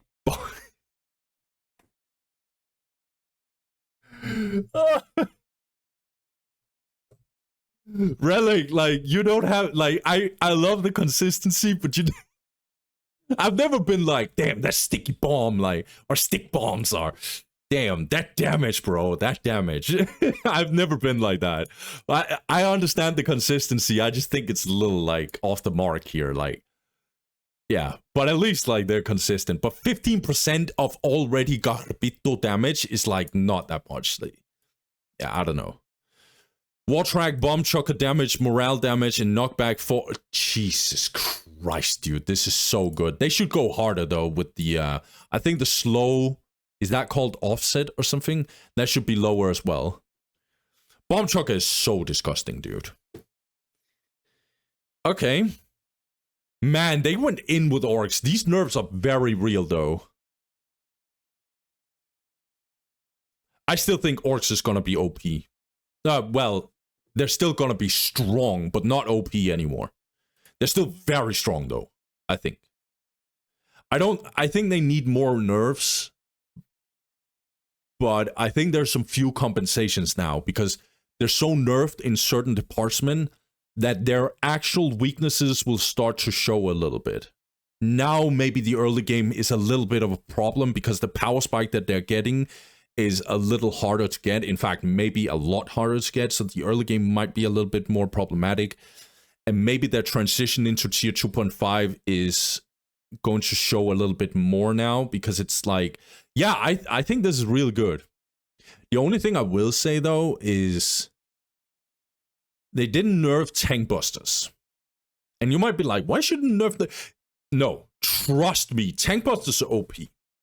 Because tank busters in isolation is not OP, but the timing where you can get them is problematic because more choppy did not get nerfed, which is very crucial, except for the power claw in very specific building, but it's still, power claw is still OP.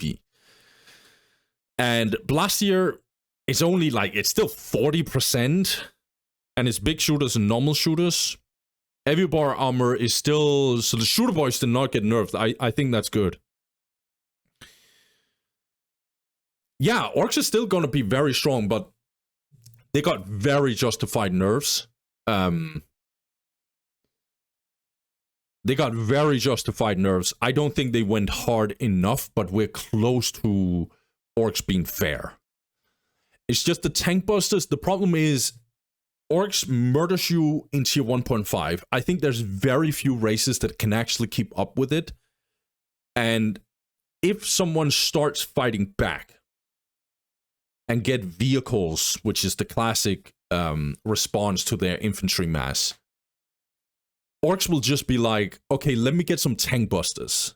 And then I counter your counter to my insane push. And that is so problematic because this is why I want these cost, because Orks for no reason just gets to transition into tier 2 and murder you at tier 1.5. No other race can do that. No other. I'm telling you right now, no other race can do that. No other race can just get in here and just murder you tier 1.5 and still get tier 2. You crazy.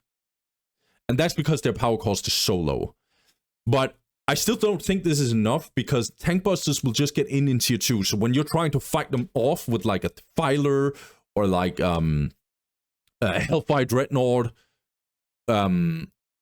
which Space Marines can't even get without increasing their vehicle cap, you're trying to like fight them off usually with vehicles, right?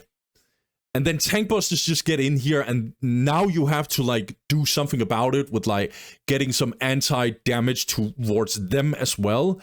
And that's okay. And then infiltration comes in and then you're like, okay, now I gotta get like detection as well. It's like, yeah. Tank busters, I don't know what they should do with tank busters. Either they just make them require the Big Mech shop. That might be too much. I think it's the invisibility that's too much. I think that one should be for tier 2.5, or they should increase the power cost for it. Yeah, I think that's what they should do. Tank busters are OP. Not in isolation, but tank busters is just the way they, like, because of Orks' way to, I hope this makes sense, because of Orks' insane tier 2, 1.5 and how they transition into tier 2 like nothing happened, and then you try and counter them, and they can just press like a unit, and then they counter your counter very fast. It's like really bad. And you're countering with tier 2.5, and they are countering you with units from tier 2.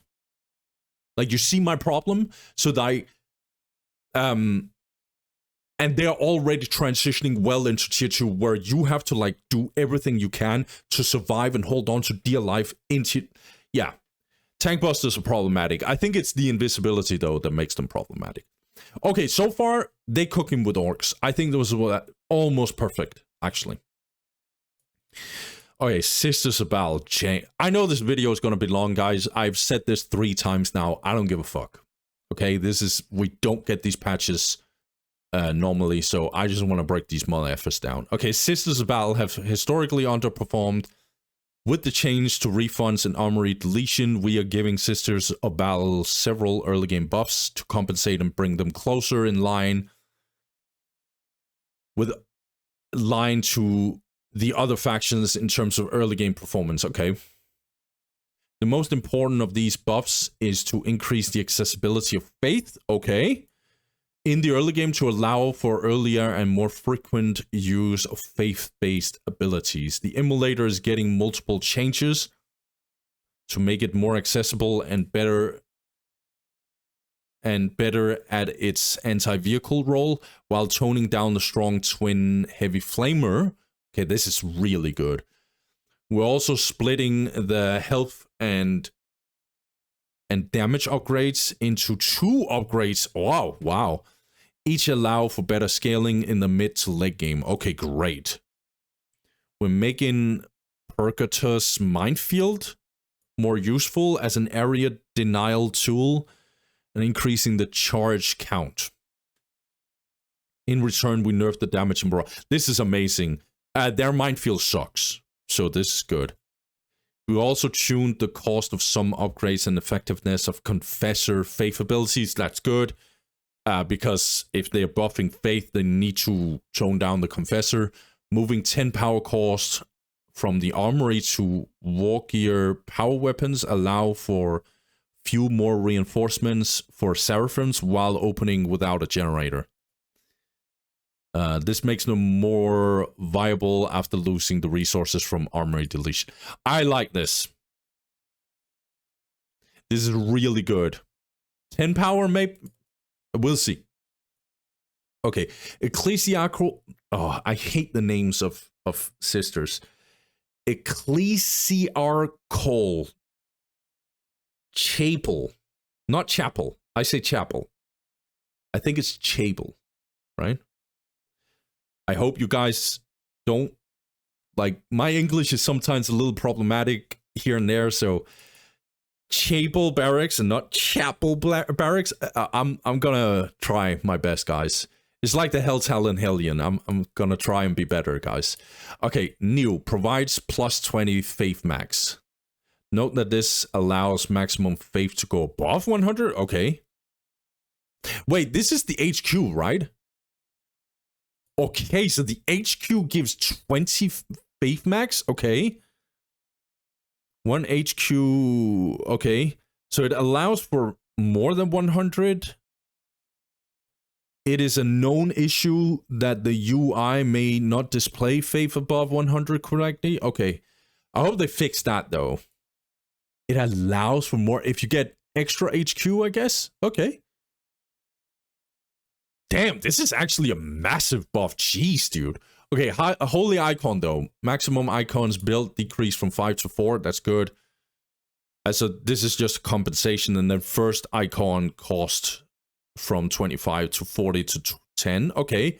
Cost scaling unchanged from 40 to 25 per icon build. This is really, like, this right here is... Damn, this is really good. Canoness Faith Resource generation increased by 0.25, yes, okay.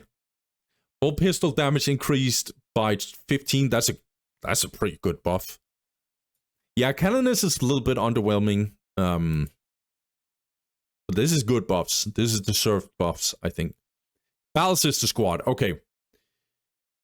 Phosphor grenade damage decreased by 15%. Jesus Christ. The phosphor grenades, though, that shit needs to be nerfed. I don't care.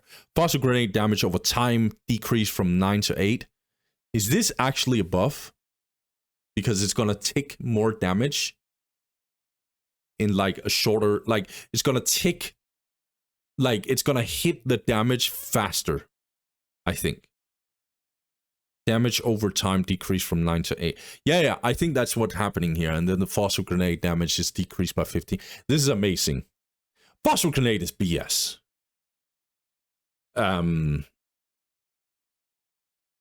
Yeah, I don't think they went too hard. I think this was fair. Unlike the Eldar one, this one actually feels perfect. And then boulder damage, increased by 10. This is amazing. Nah, Relic is cooking. 10% is good. Yeah, Battle Sister Squad is so underwhelming, so this is really justified buffs. And nerfs, obviously. 10% is no joke, by the way. But Battle Sisters deal such little damage that I know there's a lot of members, but 10% is justified, I think. And it's across the board as well, so that's good. Pristine Sanctuary. 175 to 50. Yeah, they lowered it by 10. Yeah, I think this is fair. I think this is fair because it's going to help sisters get their seraphims. That's 2 members. I think they cost 5 power, right? Yeah, so this is good. I actually think this is healthy because seraphims, just spamming seraphims early game is just not okay to me. That's not okay. So normally they would get 25 power. That would be 5 members. Now that becomes 2 members. But they don't have to rebuild that Pristine Sanctuary. I think this is really good. This actually buffs Battle Sisters even more if you think about it, because 10 power is gonna help. Yeah. Oh my god, this is almost perfect, honestly. Immolator, okay. By the way, Immolator is such a weird unit, and this mod effort needs some nerfs. And I think they're going the right direction, but let's see the execution. Build time decreased from 55 to 40. Twin Heavy Flamer morale damage is decreased by 50. Oh my god. Twin Heavy Flamer damage decreased by 20. Okay, this is really good. Twin Heavy Flamer fire on the move accuracy decreased from 70 to 60. This is really good as well. Multi-Melter build time decreased from 20 to 15. Multi-Melter damage to vehicle medium. And vehicle high. And then armor types increased by 20%. Okay. But not low, which is good. 20%.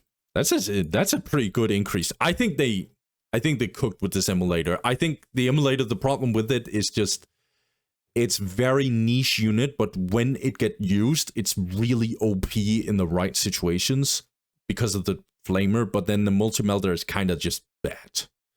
So I like this. This gives them better options for AV. This is really good. Yeah. And then Percatus, I think it's called Percatus. Minefield. Max explosion increase from 1 to 4. Okay. Explosion cooldown set to 5. That's all other minefields, I think. Then damage from explosion decrease by 30%. Okay. It's still high, actually, I think. And then morale damage from explosion decreased by 50. I think this is a healthy change.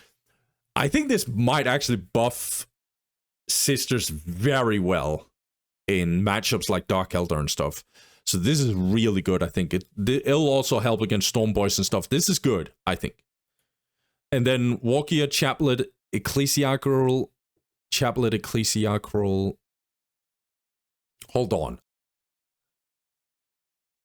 Sorry, because like sisters' abilities are just like so weird to me, and like their names and stuff. What is the ecclesiacal? Wait, what is this?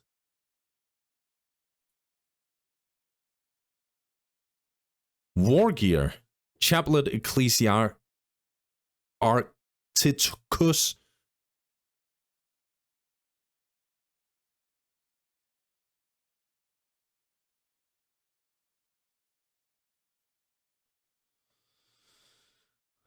Okay, is it in the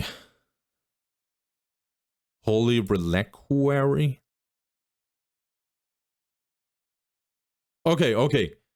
Increase the maximum morale and missionary battle sisters, Celestians. Okay, increase the morale. Increase the global faith production by 15%. Wow, they just buffed that mother effer really well. No, okay, 50 rank. Yeah, this is an underrated upgrade, I think. But this is a justified buff. Loud Hailers research cost decrease from 75 to 50, 75 to 25. Research time decrease from 30 to 20. Loud Hailer. Oh, yeah, that one is also kind of underrated, but I like that they buffed this one because it needed some cost decreased. I think this is good. Research time doesn't matter too much. It's already kind of low, but it will help. Holy Edict. Oh, Confessor. Holy Edict stun duration decrease from 15 to 10.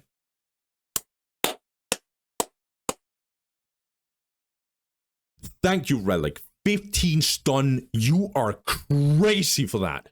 15 stun, bro? On a whole squad? Oh, is that a Terminator squad? Bam. You crazy for that. So 5, this is good.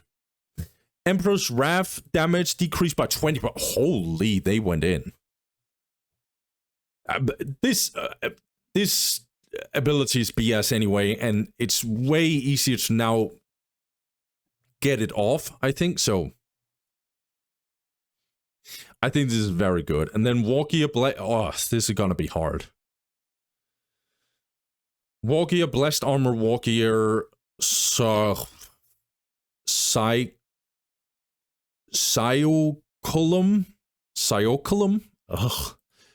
is now split into 2 upgrades. Okay. Wargear, Blessed Armor. Okay, it's down here. Now it makes sense. Okay, Blessed Armor. Research time decreased from 45 to 30. Otherwise, exactly the same as the current Blessed Armor.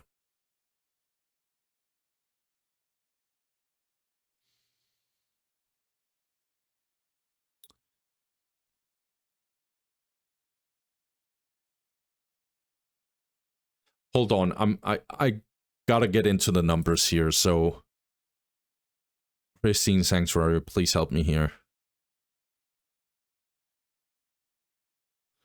Okay, so the current Blessed Armor.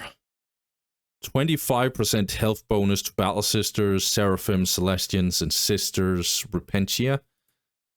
25 bonus to Veteran Superiors, blah blah blah. Mistresses.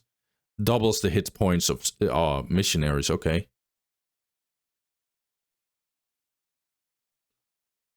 Wargear Blessed is now split into 2 upgrades. The second one is placed in the same slot in the armory as the displayed after the first one has been researched. Okay. So they basically gave them the Space Marine treatment. Otherwise, the exact same as the current Blessed Armor. So it has the same stats. So that will be for the Seraphims and the Battle Sisters. 25% is very real. It's not going to matter with the Celestians and stuff, right?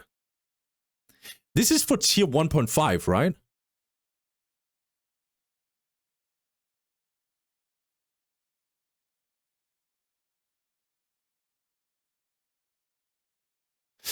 If they put this in the tier 1.5, that is very, very real buff. If they didn't, I don't care about that.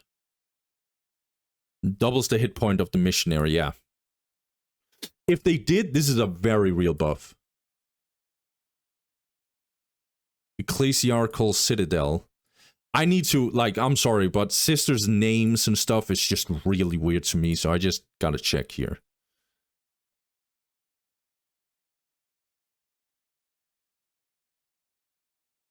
Cathedral and Citadel.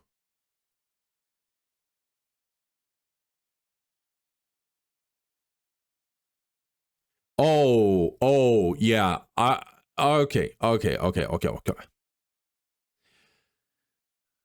So the Wargear Blessed Armor is completely the same in tier 2.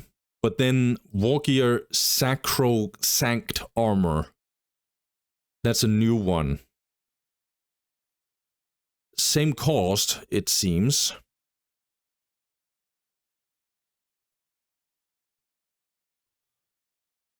No, it's lower actually. Provides further 15% bonus to Seraphim, Celestians, Repentia. 15%. Okay, I like this. This is really good, actually. This is going to make them scale in tier 3. Okay, I'm sorry, guys. I needed to get a little bit more in depth with this one. Okay, I like this. This is really, really good. Cycolum now requires 6 cathedrals. That's tier 2. Cost is set to 75 to... Isn't it already... Wow, they just completely lowered the cost. Okay, I like that. Research time set to 30. It was 45. Okay, increase the damage from by 20%. It's already what they did. Flamers and heavy bolters. Okay. Doubles the damage on missionary bolt pistol. But it doesn't do it for Celestians anymore. Same stats at the current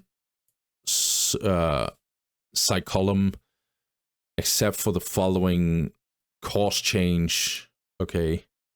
Up in power, but 100 instead of 150 with Rec. Increases the damage on Battle Sisters. Decreased from 35 to 12.5. Okay, that's good. Remove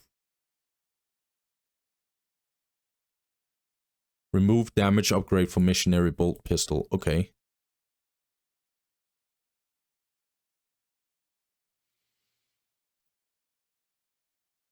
I'm sorry, like this is a little bit confusing. Did they just nerf Seraphims? Not Seraphims, sorry. Flamers, heavy bolters increase the damage.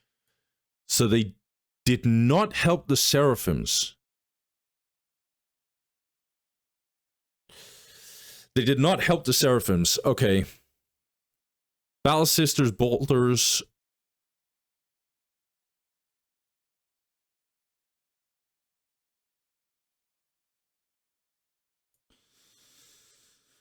Okay. If I'm not trolling in this one, same stats as current, except for the following. Oh my god, I'm such an idiot. Sorry, guys. Okay. So they're gonna scale better, but it's gonna take them a little more time to get. I like this. I really like this.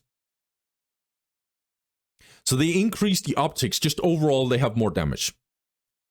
I think this is really, really, really good. This is very good, in fact. Perfect, actually. Yeah, I hope they're gonna do the same for SM. But this is perfect. Damn, they cooked with sisters. They really cooked with sisters. Okay.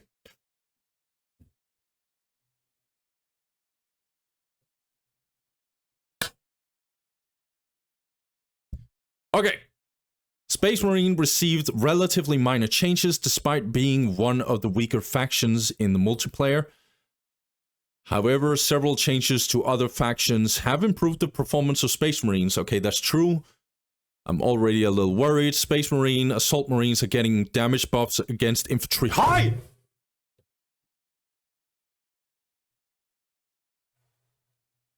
Okay, I'm gonna show you guys something.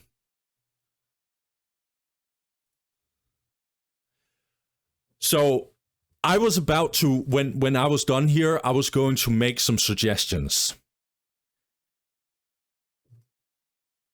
Bear with me here.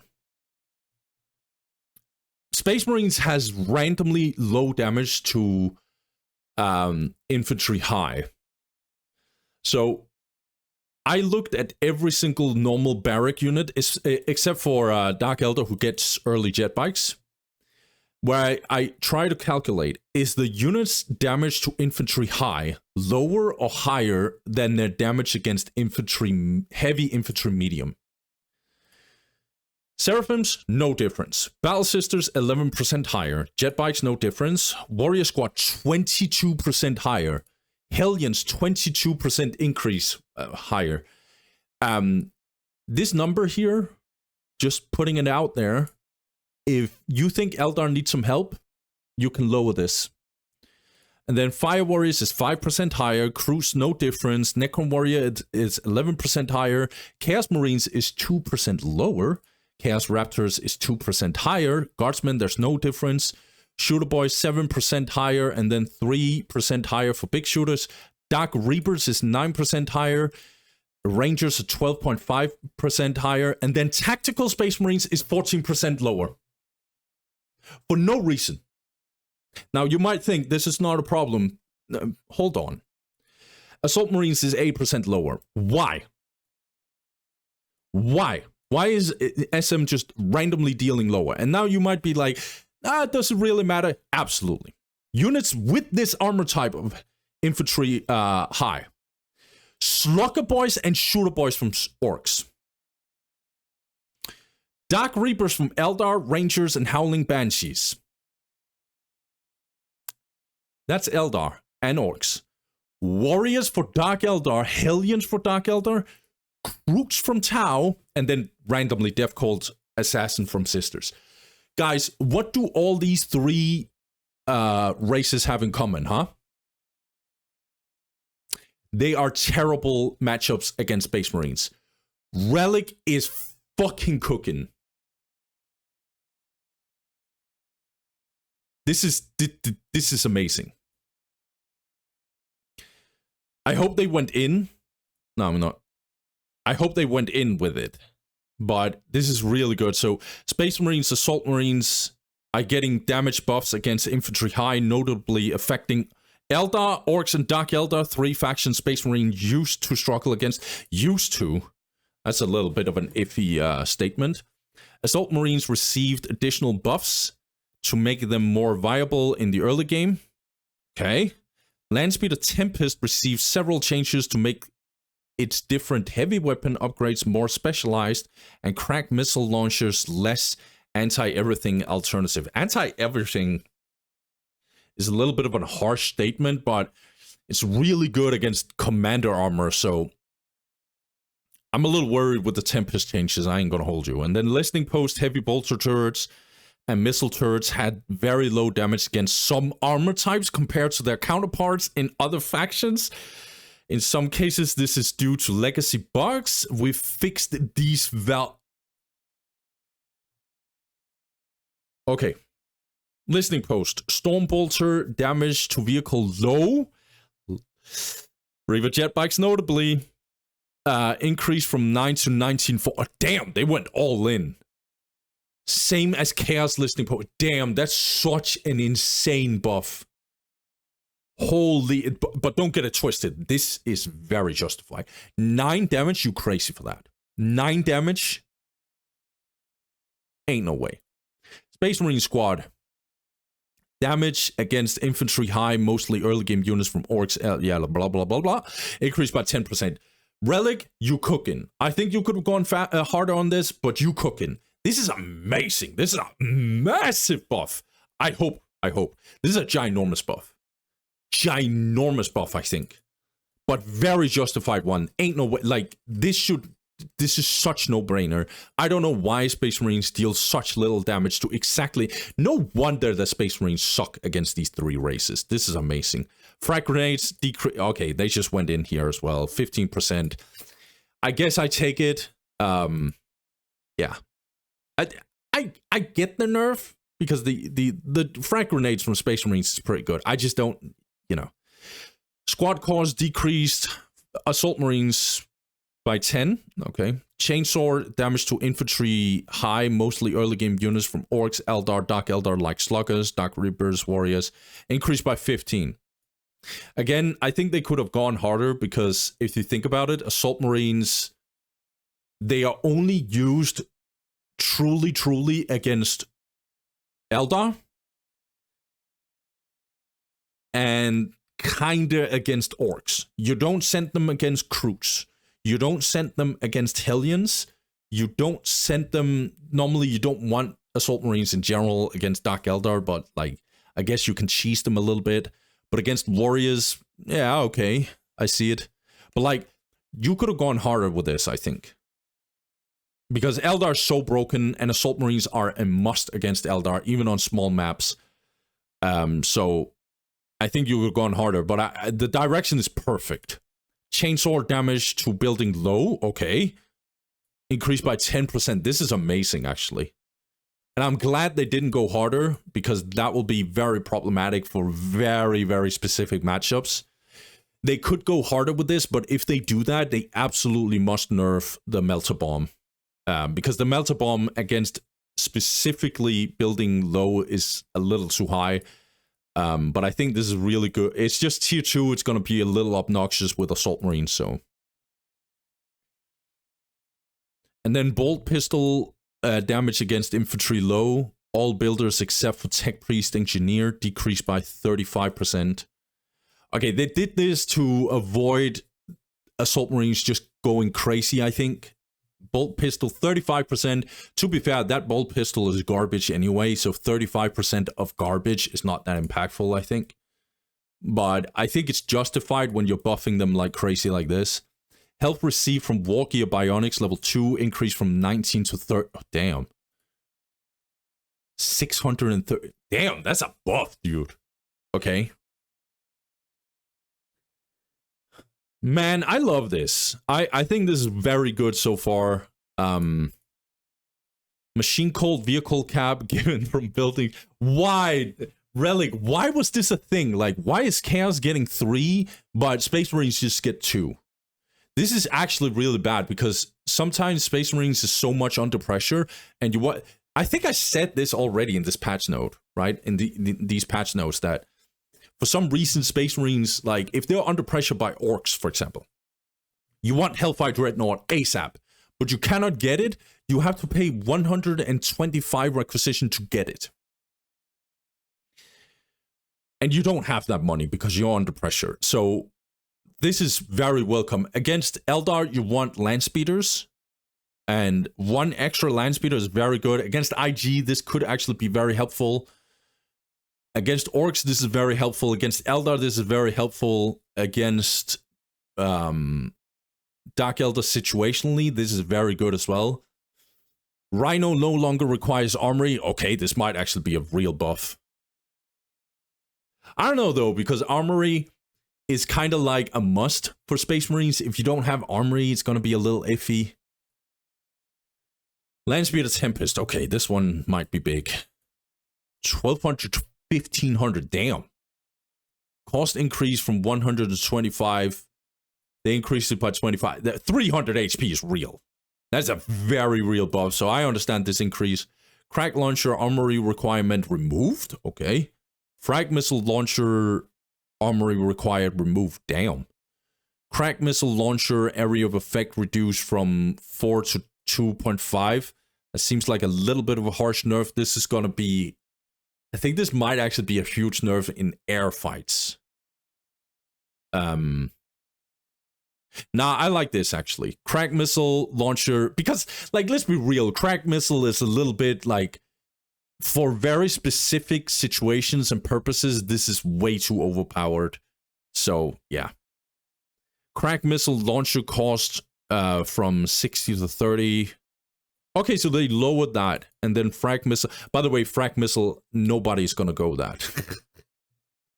Nobody's gonna go Frag Missile, so... This is good. And then Crack Missile Launcher damage against Commander decreased by 30. This is very justified. Okay, I think this is fair about the Tempest, because the thing about Tempest is it's a very bad flying unit, but in very specific cases, and if you mass them, they're just insane. And so they're just very expensive for what they do, but if you have a lot of them, they're almost unstoppable. So I think this might actually be good.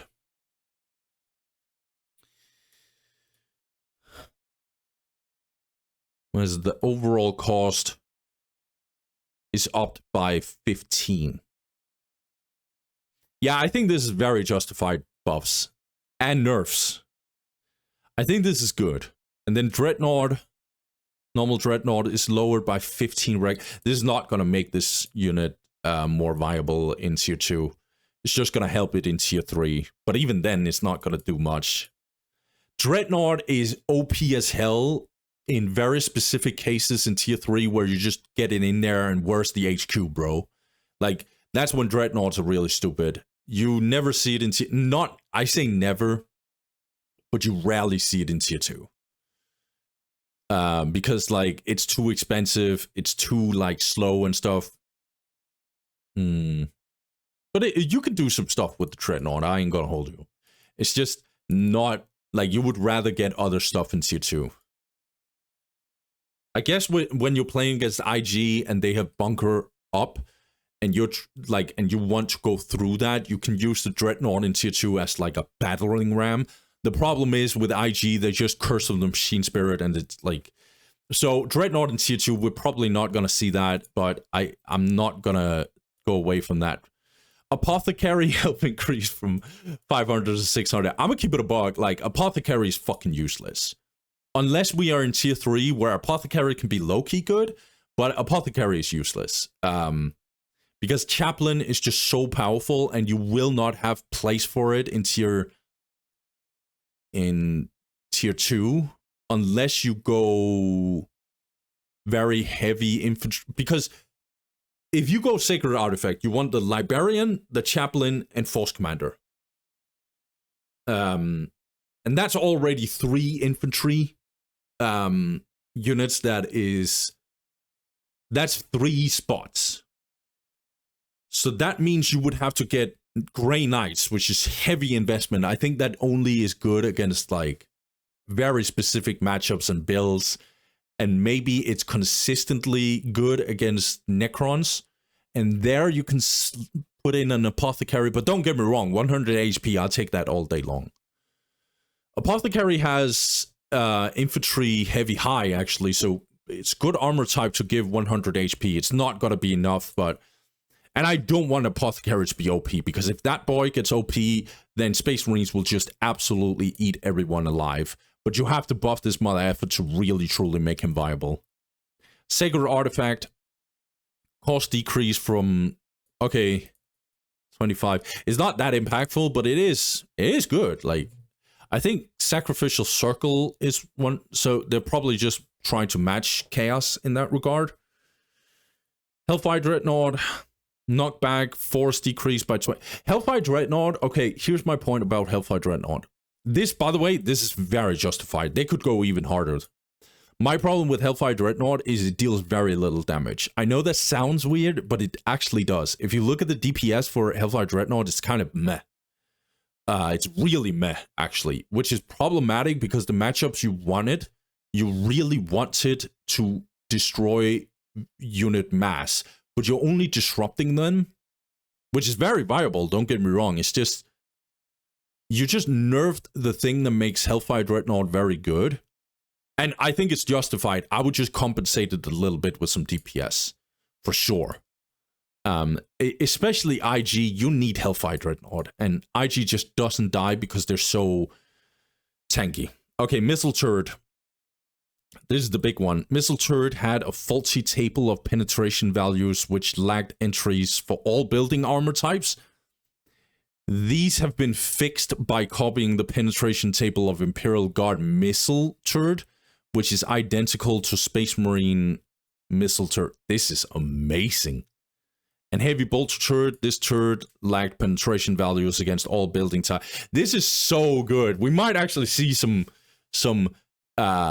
turret rush kind of shenanigans from Space Marines. I love this. Copied Chaos Heavy Bolter Turret. This is amazing. Jeez, this is good. Okay, how do I feel about Space Marines? There are something that I feel is missing.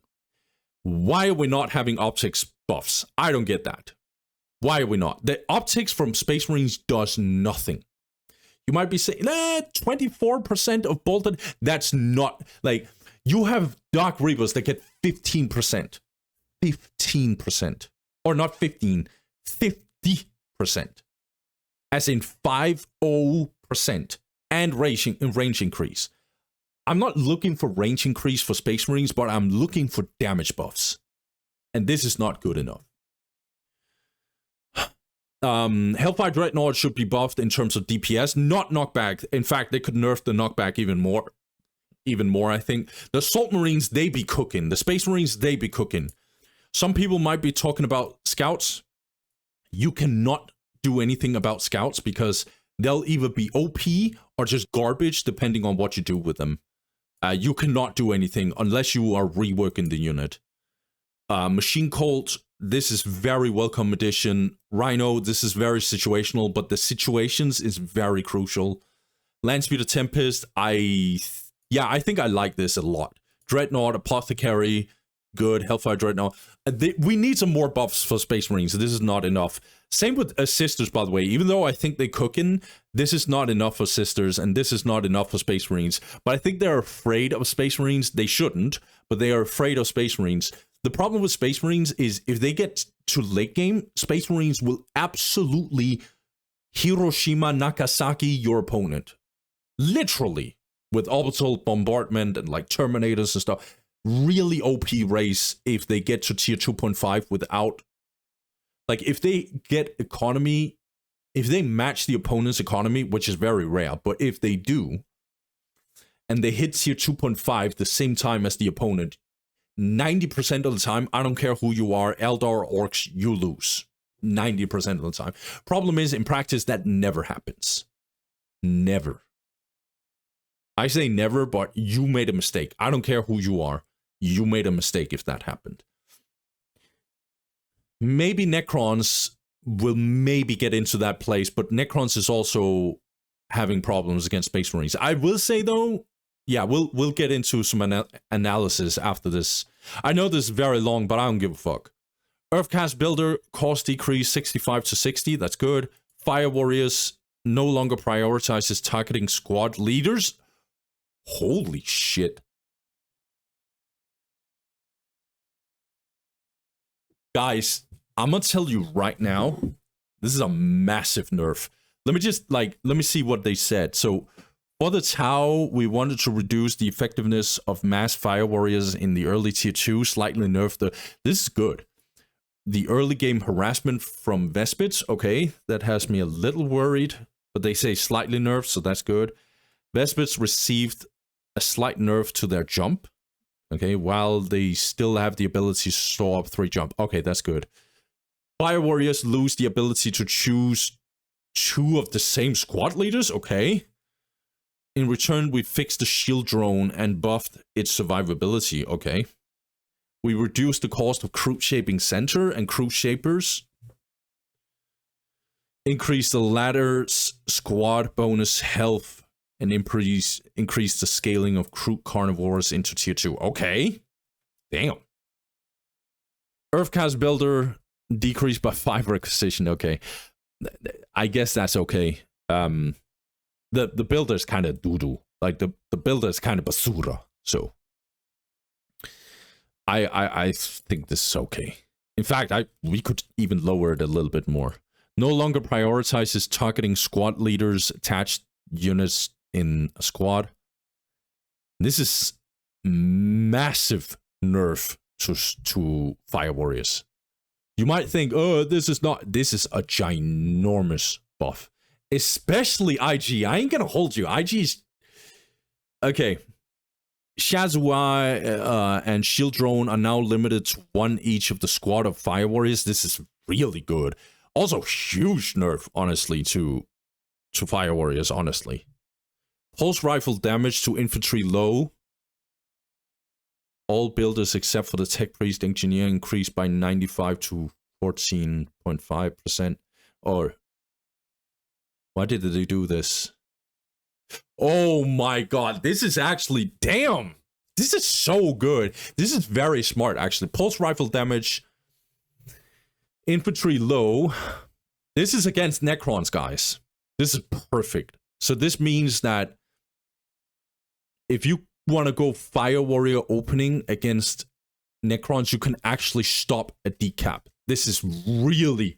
Damn, this is on the other hand a really good, like, very specific very isolated buff against specifically Necrons. This is perfect. This is really good. Damn, I feel like Relic is definitely cooking with this one. I know I've said it with a lot, but I truly believe that. Shield Drone, health increased by 150 HP. Armor type changed from infantry heavy medium to infantry heavy high. Damn. That's a massive buff. Shield Drone is kind of like, what did it say here? Shield Drone had an armor value of 0, which means it took full really?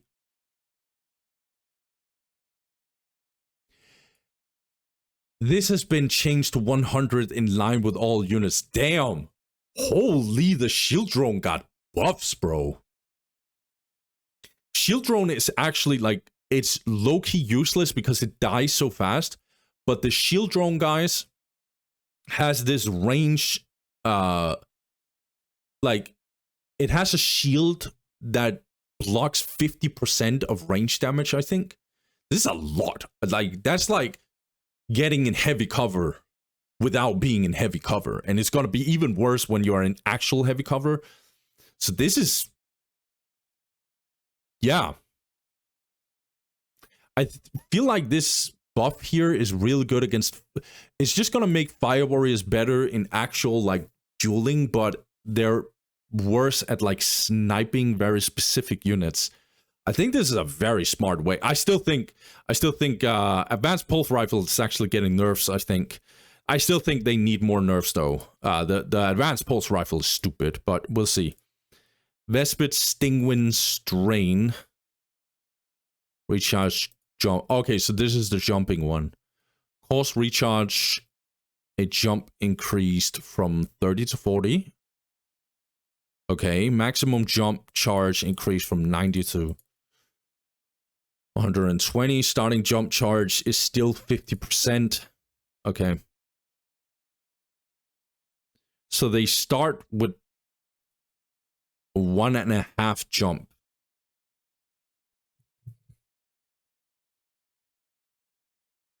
Yeah, they still do that. Okay. Okay, so why did they do this? They did this to make them take more time to just jump again, but they can still jump 3 times. I think this is okay, because if you nerf Vespids too much, they're gonna have some terrible matchups. But I feel like this is really good for very... yeah, I think this is really good, actually. I like this. I really like this, actually. Slight nerfs so far to Fire Warriors, except for the Shield Drone. I ain't gonna hold you. This is massive buffs. Group Shaping Center cost decreased by 35. Crew Shaping Center is still not gonna be useful. Crew Shaper, though, decreased cost by, okay, by 20 rec and 10 power. That's huge. In health bonus attached squad from 10. Wow, that's a... whew. Okay, Crew Shaping Center might actually be viable now. Pathfinder team mark target ability damn, from 75 to 50. Okay. Advanced Pulse Rifle research time increased by...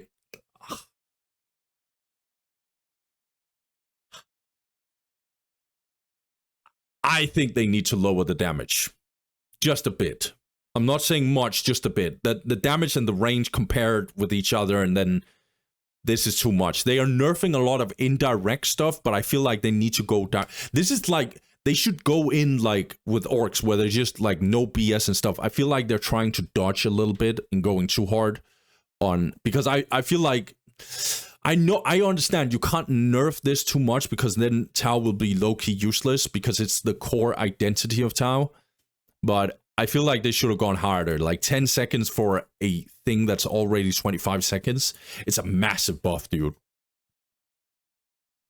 Oh, there are also some bug fixes. Okay. XV-88 Battlesuit.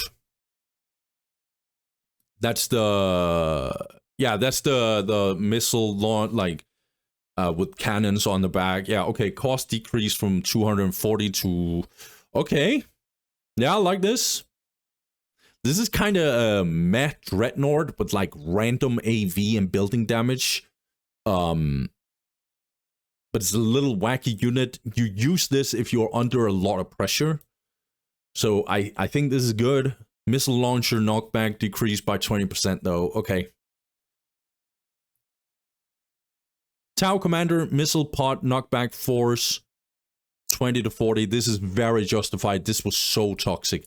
50 knockback, bro. That's crazy. Flamer morale decreased by 20. This is really good as well. Tau Commander is really OP for no reason when he gets this.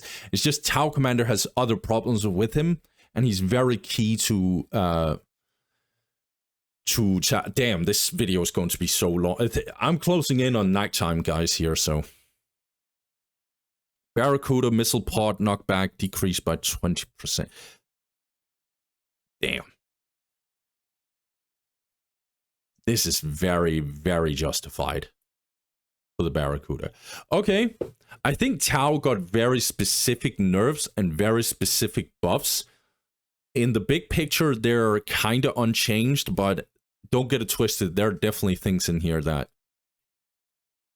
Yeah. Okay. Bug fixes, additional changes. Okay. Gameplay, fix the fatal scar error in Winter Assault. I don't care about that. Squiggoth entrance update in Winter Assault. I don't care. Winter Assault. I'm sorry, I don't care.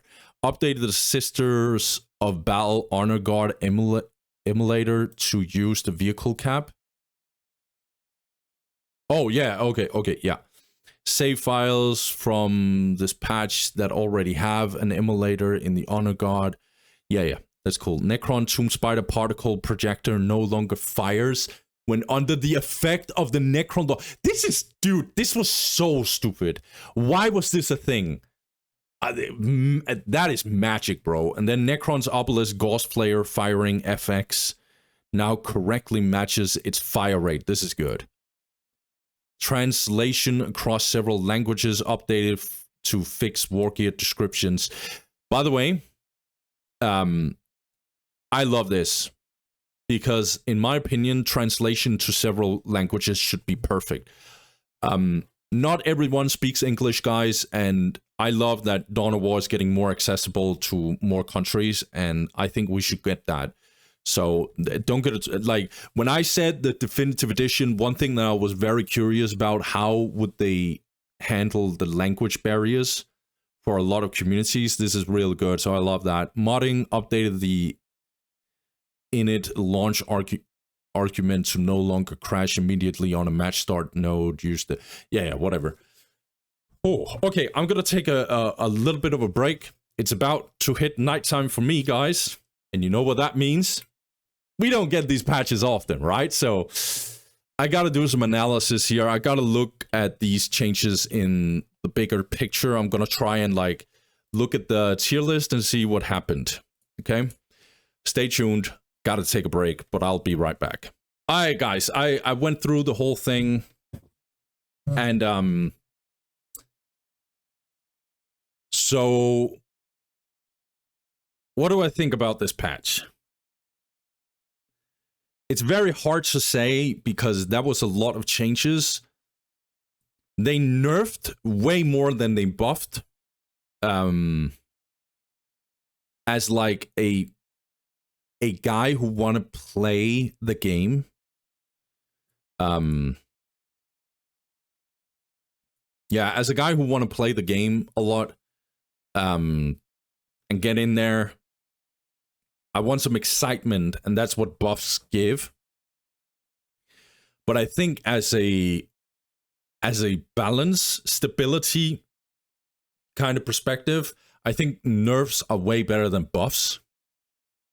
I know this because balance mod was very much buffing a lot, which was problematic because it made a lot of things very problematic. I'm not gonna shit on balance mod because balance mod, these guys were doing an amazing job. I just think some of their problems stemmed from them trying to buff things too much. and so it became more unstable.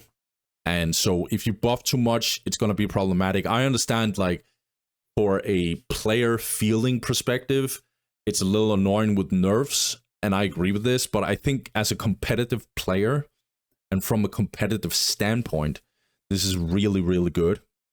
Obviously, they watched more for 1v1, I can tell. They didn't say it directly, but I think it's good that they're not focusing too much on team games. I know there's some team games out there, players that really, but I'm sorry, like, we cannot balance for team games. This game was not built for team games. Team games is a more like, this could be very fun and interesting to have this game mode in there. But I'm sorry, we cannot change the game in both team games and 1v1. Now, we could have, which I do think, if I should be a little critical of this patch, we could have had some very specific focus on certain, like, for example, the Dreadnought changes. I think that's a little problematic for team games. I think that Landspeeder Tempest, maybe there are some things in here, for example, that might be a little OP for Space Marines, but Space Marines is a really good example of a race that really suffers in 1v1, but is actually kind of strong in team games. So if there's something overtly problematic in team games, we might need to do some few things here. But yeah, let's get into it, guys. I think, let's just look here. Eldar, in my opinion, did not get enough nerfs. However, I think they got down here. Couple of reasons. One, Dark Eldar got even stronger, and Eldar is going to suffer even more in that matchup now. I think that this matchup went from a 60-40 towards Dark Eldar to actually being a 70-30, maybe 80-20, which is very bad for Eldar. However, Orks got nerfed, so Eldar in that context is going to have a way better time. However, the Farseer nerfs makes that matchup not too horrible for Orks. I do believe that Eldar's Brave Tomb is not as oppressive, but it's still OP as hell. I think they did not nerf the optics, which is really problematic. I think the Harlequin still being one squad cap is not good. There's a lot of things that I'm not... I think they could have gone harder with Eldar, in my opinion. And a lot of the other bad matchups that they got did not, like, they already stomped those. So it doesn't really change too much, I think. I think Tau got some few nerfs here and there that might help Eldar a little bit, by the way, as well. Which is the other race that might be, you know, that can compete with Eldar consistently as well. But I feel like Necrons, for example, did not get enough help. I know the Brave Tomb thing, but you know, I think maybe Chaos will be better with the Rapture changes and stuff. But I think Eldar still is going to be very, very powerful. But yeah, we'll get into that. Orks, they got very real nerfed, but I still think they're very strong. They're not OP, like, what the hell am I watching? But they're still going to be very powerful. Their tier 3 is still going to be insane. Their tier 1.5 got very real nerfs, but I'm gonna tell you right now that shit was very, very justified.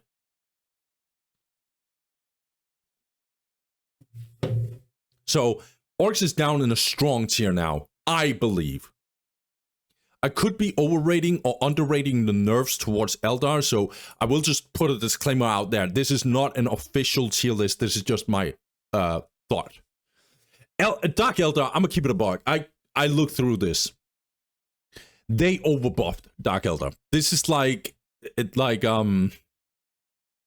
this is okay, I'm gonna try and like avoid, because I made a joke a little bit that wasn't very that was in bad taste. So if you have someone with bipolar disorder, right? I know this might sound spicy, but if you give you know what bipolar is, or otherwise you can Google it. If you give someone with bipolar, antidepressants, do you know what happens? You're gonna take the lows away, but then the highs might actually get even higher. This is very bad. So that's why you give other kinds of medicine towards bipolar. So I try to be educational, okay? Because I made a little bit of a tasteless joke and I don't want to offend anyone. So this is how I feel about these Dark Eldar changes. They removed all the lows, and then the highs, they just barely touched. In fact, like, Talos got very real buffs. I looked through this. I feel like this is actually really big buffs. The Power Blades, they just compensated them. The Power Blades are OP. They still didn't change the Witch's range damage, which I think might actually be a little bit of a problem.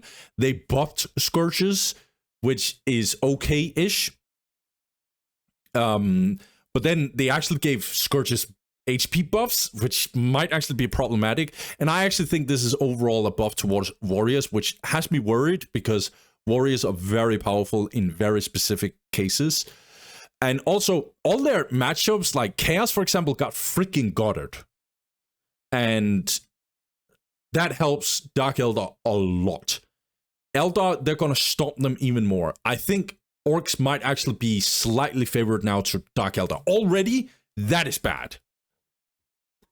Granted, we have buffs to both Space Marines and Sisters, and but they already got destroyed by Dark Eldar. I have a feeling Tau as well is going to suffer a little bit more as well against... I think Dark Eldar is going to be absolutely insane.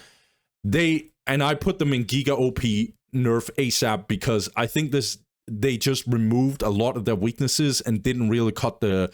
Like, I'm going to tell you right now, Reaver jet bikes got away with murder. I think Warrior Squads... I think, I might be wrong, so I could, like, be an idiot here. I do think this trade was not good. I think Warriors got unnecessarily buffed.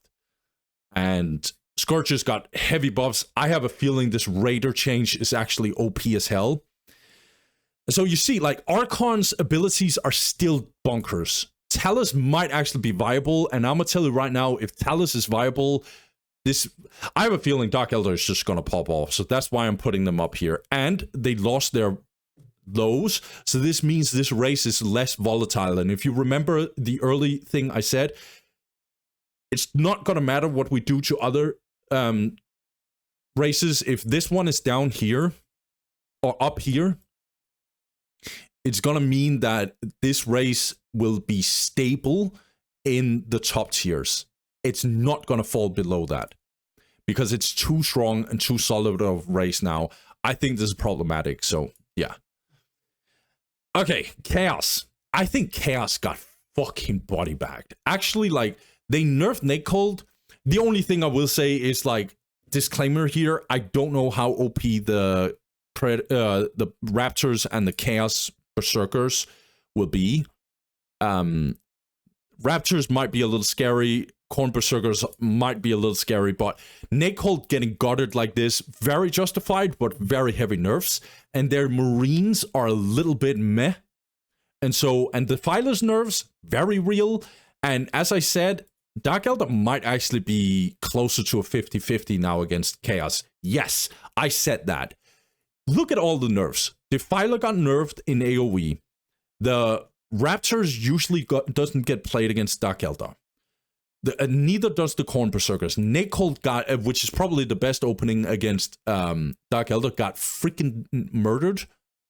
And Dark Eldar got, like, Scourges are probably not going to get one-shot anymore because of the HP buff. Like, I think this is more impactful than people think. Like, Scourges are going to move better against Defilers and stuff. Reaver Jetbikes didn't really get nerfed, in my opinion. Talos might actually be able to compete with Defilers. I think, like, damn, I think Chaos actually got kind of gutted in this one. Chaos Marines needs buffs. I'm not saying some insane buffs. They're gonna suffer a lot against Orks because they don't have Nakecold anymore. I think Raptors did help them against Eldar. I think Tau might be easier now for Chaos. So they're not down in a weak tier, but I think I'm gonna bump them down in mid.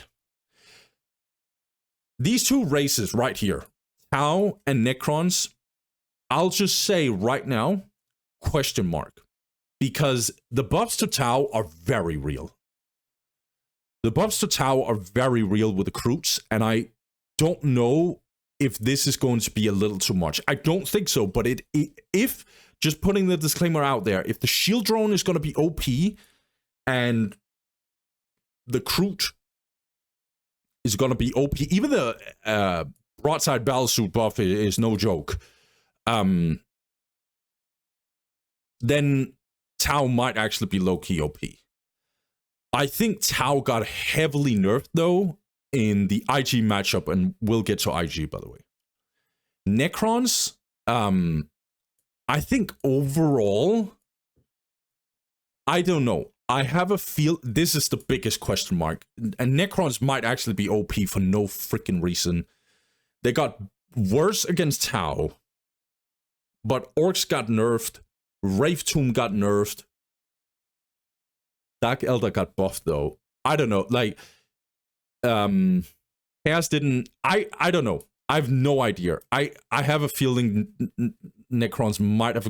I'm just going to put them here. Same with Tau, because there's so many question marks. Just know that these two races, like, they could be down here.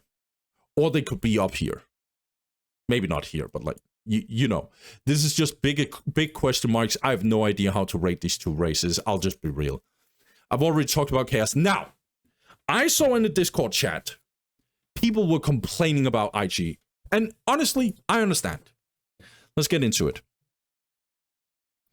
Look at this. Psyker, okay. I think this is nice, but it's not like, it's not insane. Curse of the Machine Spirit got justified nerfs, weapon specialization, and priest nerfs very real.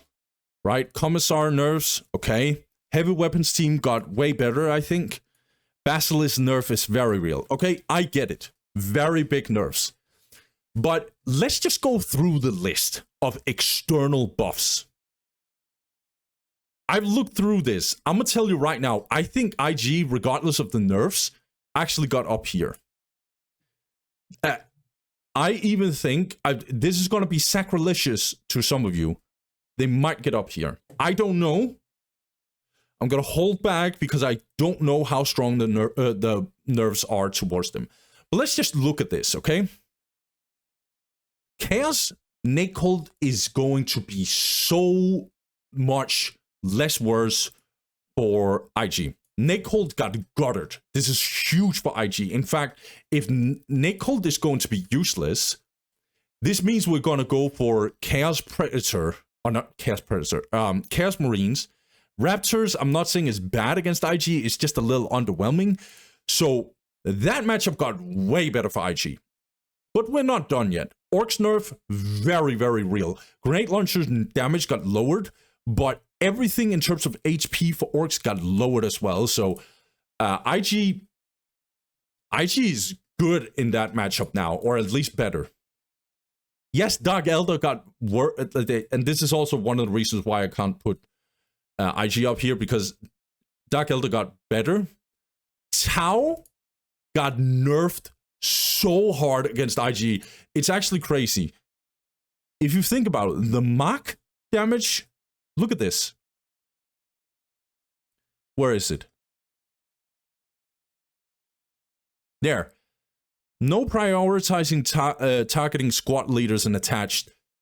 This means Priest will get less damaged, way less. Commissar and all the leaders will get less damage. That is a ginormous buff for IG.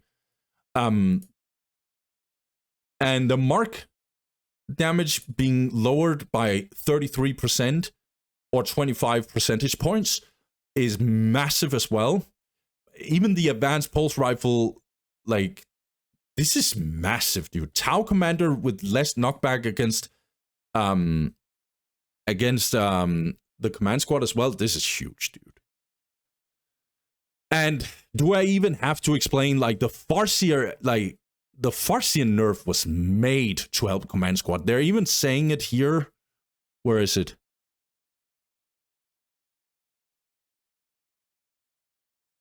Am I tripping? Yeah, Farseer is less of a menace against factions like Imperial Guards. This is just like, this is single-handedly because of IG. I know, but I think Orks is just, and Tau as well, actually. Tau actually got buffed with this. This is massive. Even the Rave Tomb nerves towards it like will help IG. You see the Harlequin damage against infantry. You guys are crazy, by the way. Like, I could keep on going. Nacold nerf, Tau nerfs very specifically for IG. Eldar nerfs, huge Eldar nerfs specifically for, yeah. I think you guys are smoking. I think you guys are just, well, not everyone, because there were some people who pushed back. I think you guys are overestimating some of these nerfs. I think I might end up being a complete idiot, and it turns out to be really big nerfs, and they need to revert some of them. But I'm gonna tell you right now, I don't think so. There are places where I don't think they went hard enough. For example, the grenade launcher damage against buildings. They didn't even touch it against vehicles, which is really bad, I think. Weapon specialization is still 75%. Like, you see what I'm saying? Like, Imperial Guard got huge external buffs. Necrons, I don't think, is going to be more problematic for them. Yeah, and then you might say, well, Space Marines' sisters got significant buffs, but IG, a good IG player, would still body bag these two races. Still, by the way. There might be some disclaimers, but IG was already good with them. So all their matchups, pretty much, except for Dark Eldar, got way better for them, or just neutral, still neutral. So, yeah, IG got better. I'm going to stand by that. This might be a hot take. I might be an idiot. This might not be true. I will give that disclaimer. I'm not an expert at this game, but just looking at all these factors, nah. I think IG got buffed, actually. Okay, I've already talked about Chaos. Let's talk about the weaker races. I think Sisters got very, very real buffs. I don't think this is enough. I think their optics buffs are not enough, actually. I think the first optics, the Cycolum,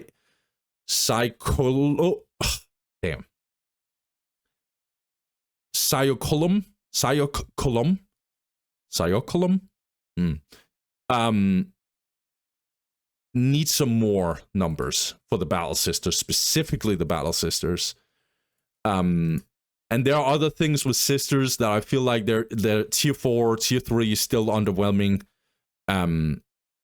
Kinda. It's not bad, but it needs some help, I think. But I think they'll look at that for the next patch. I think Sisters still need some help. That being said, I think they're up in weakish. I don't think they're mid. I don't think so. They're still going to have some bad matchups.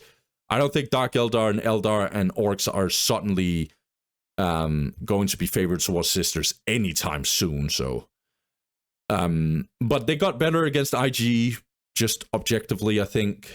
Necrons is still going to suffer a little bit against Sisters, although no, I don't know, because the Faith mechanic got better, but the Confessor got nerfed. I'm not sure about that one, but I still think Sisters gonna have a good time against Necrons. And then Tau, decent nerfs to them towards, yeah, so it's gonna help Sisters, sort of. But Crews are gonna be really good against the Battle Sisters, maybe. I'm not sure about that one, actually, but yeah, Sisters got better. I don't think they're up in the mid, but they're definitely not in the very weak. And this means they got out of here, and this means that external buffs will actually be good for Sisters now to get them up in mid, maybe in good. But they still need a lot of help in order for them to get up in good. So they're down in weakish. I think I can also comfortably say that Space Marines is up here as well. But I still think Space Marines need some more help. I think they were holding back way too much. Not way too much, but a little too much. And notice that I've also put Sisters above Space Marines now, because I think Sisters got better buffs, and it was already tight race between these two being who is the weakest and who is not. I don't think Space Marines got enough help, let's see here. I still think their optics just suck, dude. I think the Hellfire Dreadnought needs some more help. But all their matchups got better, obviously. Both Orks, Dark Eldar... No, Dark Eldar actually got worse. I ain't gonna hold you. That one got worse. But Eldar got better significantly. I think it got better significantly against Eldar, but also Orks. It got better against IG. I don't think it's good enough, though. A little bit problematic, actually, for Necrons. I think they got stronger against Necrons, but not too much, because all their buffs is not something that really helps against Necrons specifically, because the damage increases doesn't help against Necrons. Neither does any of the listing post. Maybe the turret a little bit, I guess. Maybe Apothecary, Sacred Art. Like, I don't think the Space Marine Necron matchup will be way worse for Necrons at all. I think the Tau nerves also helps. Nakehold definitely helps those nerves for Space Marines. So Space Marines got some indirect buffs and some very specific buffs. So don't get it twisted. Space Marines got way better. I say way better. They got significantly better. I just don't think Sisters and Space Marines got enough love. I think Chaos got nerfed a little too hard. They should compensate a little bit with the... but it's just very hard to say because, you know, Raptors and stuff. I'm talking in circles. I'm very tired, guys. This is probably the longest video I've ever made. Yeah, this is actually how I feel. This right here is what I feel. I have maybe a feeling that Necrons is down here. I think this is actually my opinion. But both Necrons and Tau are just massive question marks. Yeah. So this is how I feel about it. Guys, I was thinking about getting into the Discords and see what people are saying. But I think this video is the longest video of all time. I'm not going to get into it. Guys, actually, I'm going to talk to Relic here. I am so grateful for Relic to do this. I think the game objectively is getting better with this. And I think they were very smart with some of the changes. There are some changes. I don't like Dark Eldar just getting OP as hell out of nowhere. I think Chaos should have had more help. I think the lower races as well should have had more help. But I like the Eldar changes. Should have gone harder with them. But like, there's small things here and there. And then there's some very, very few overt things that I don't like. But other than that, like, really, really, really good first patch. I think I'll give a 7.5 out of 10 for this patch. Guys, I am so freaking tired. But I might actually play some games. Whatever, man. I'm drinking this more effort anyway. Let's fucking get it. Guys, thank you guys for watching. Thank you, Relic. You're the freaking best. Guys, I love you guys. Thank you guys for watching. Have a good one. Peace!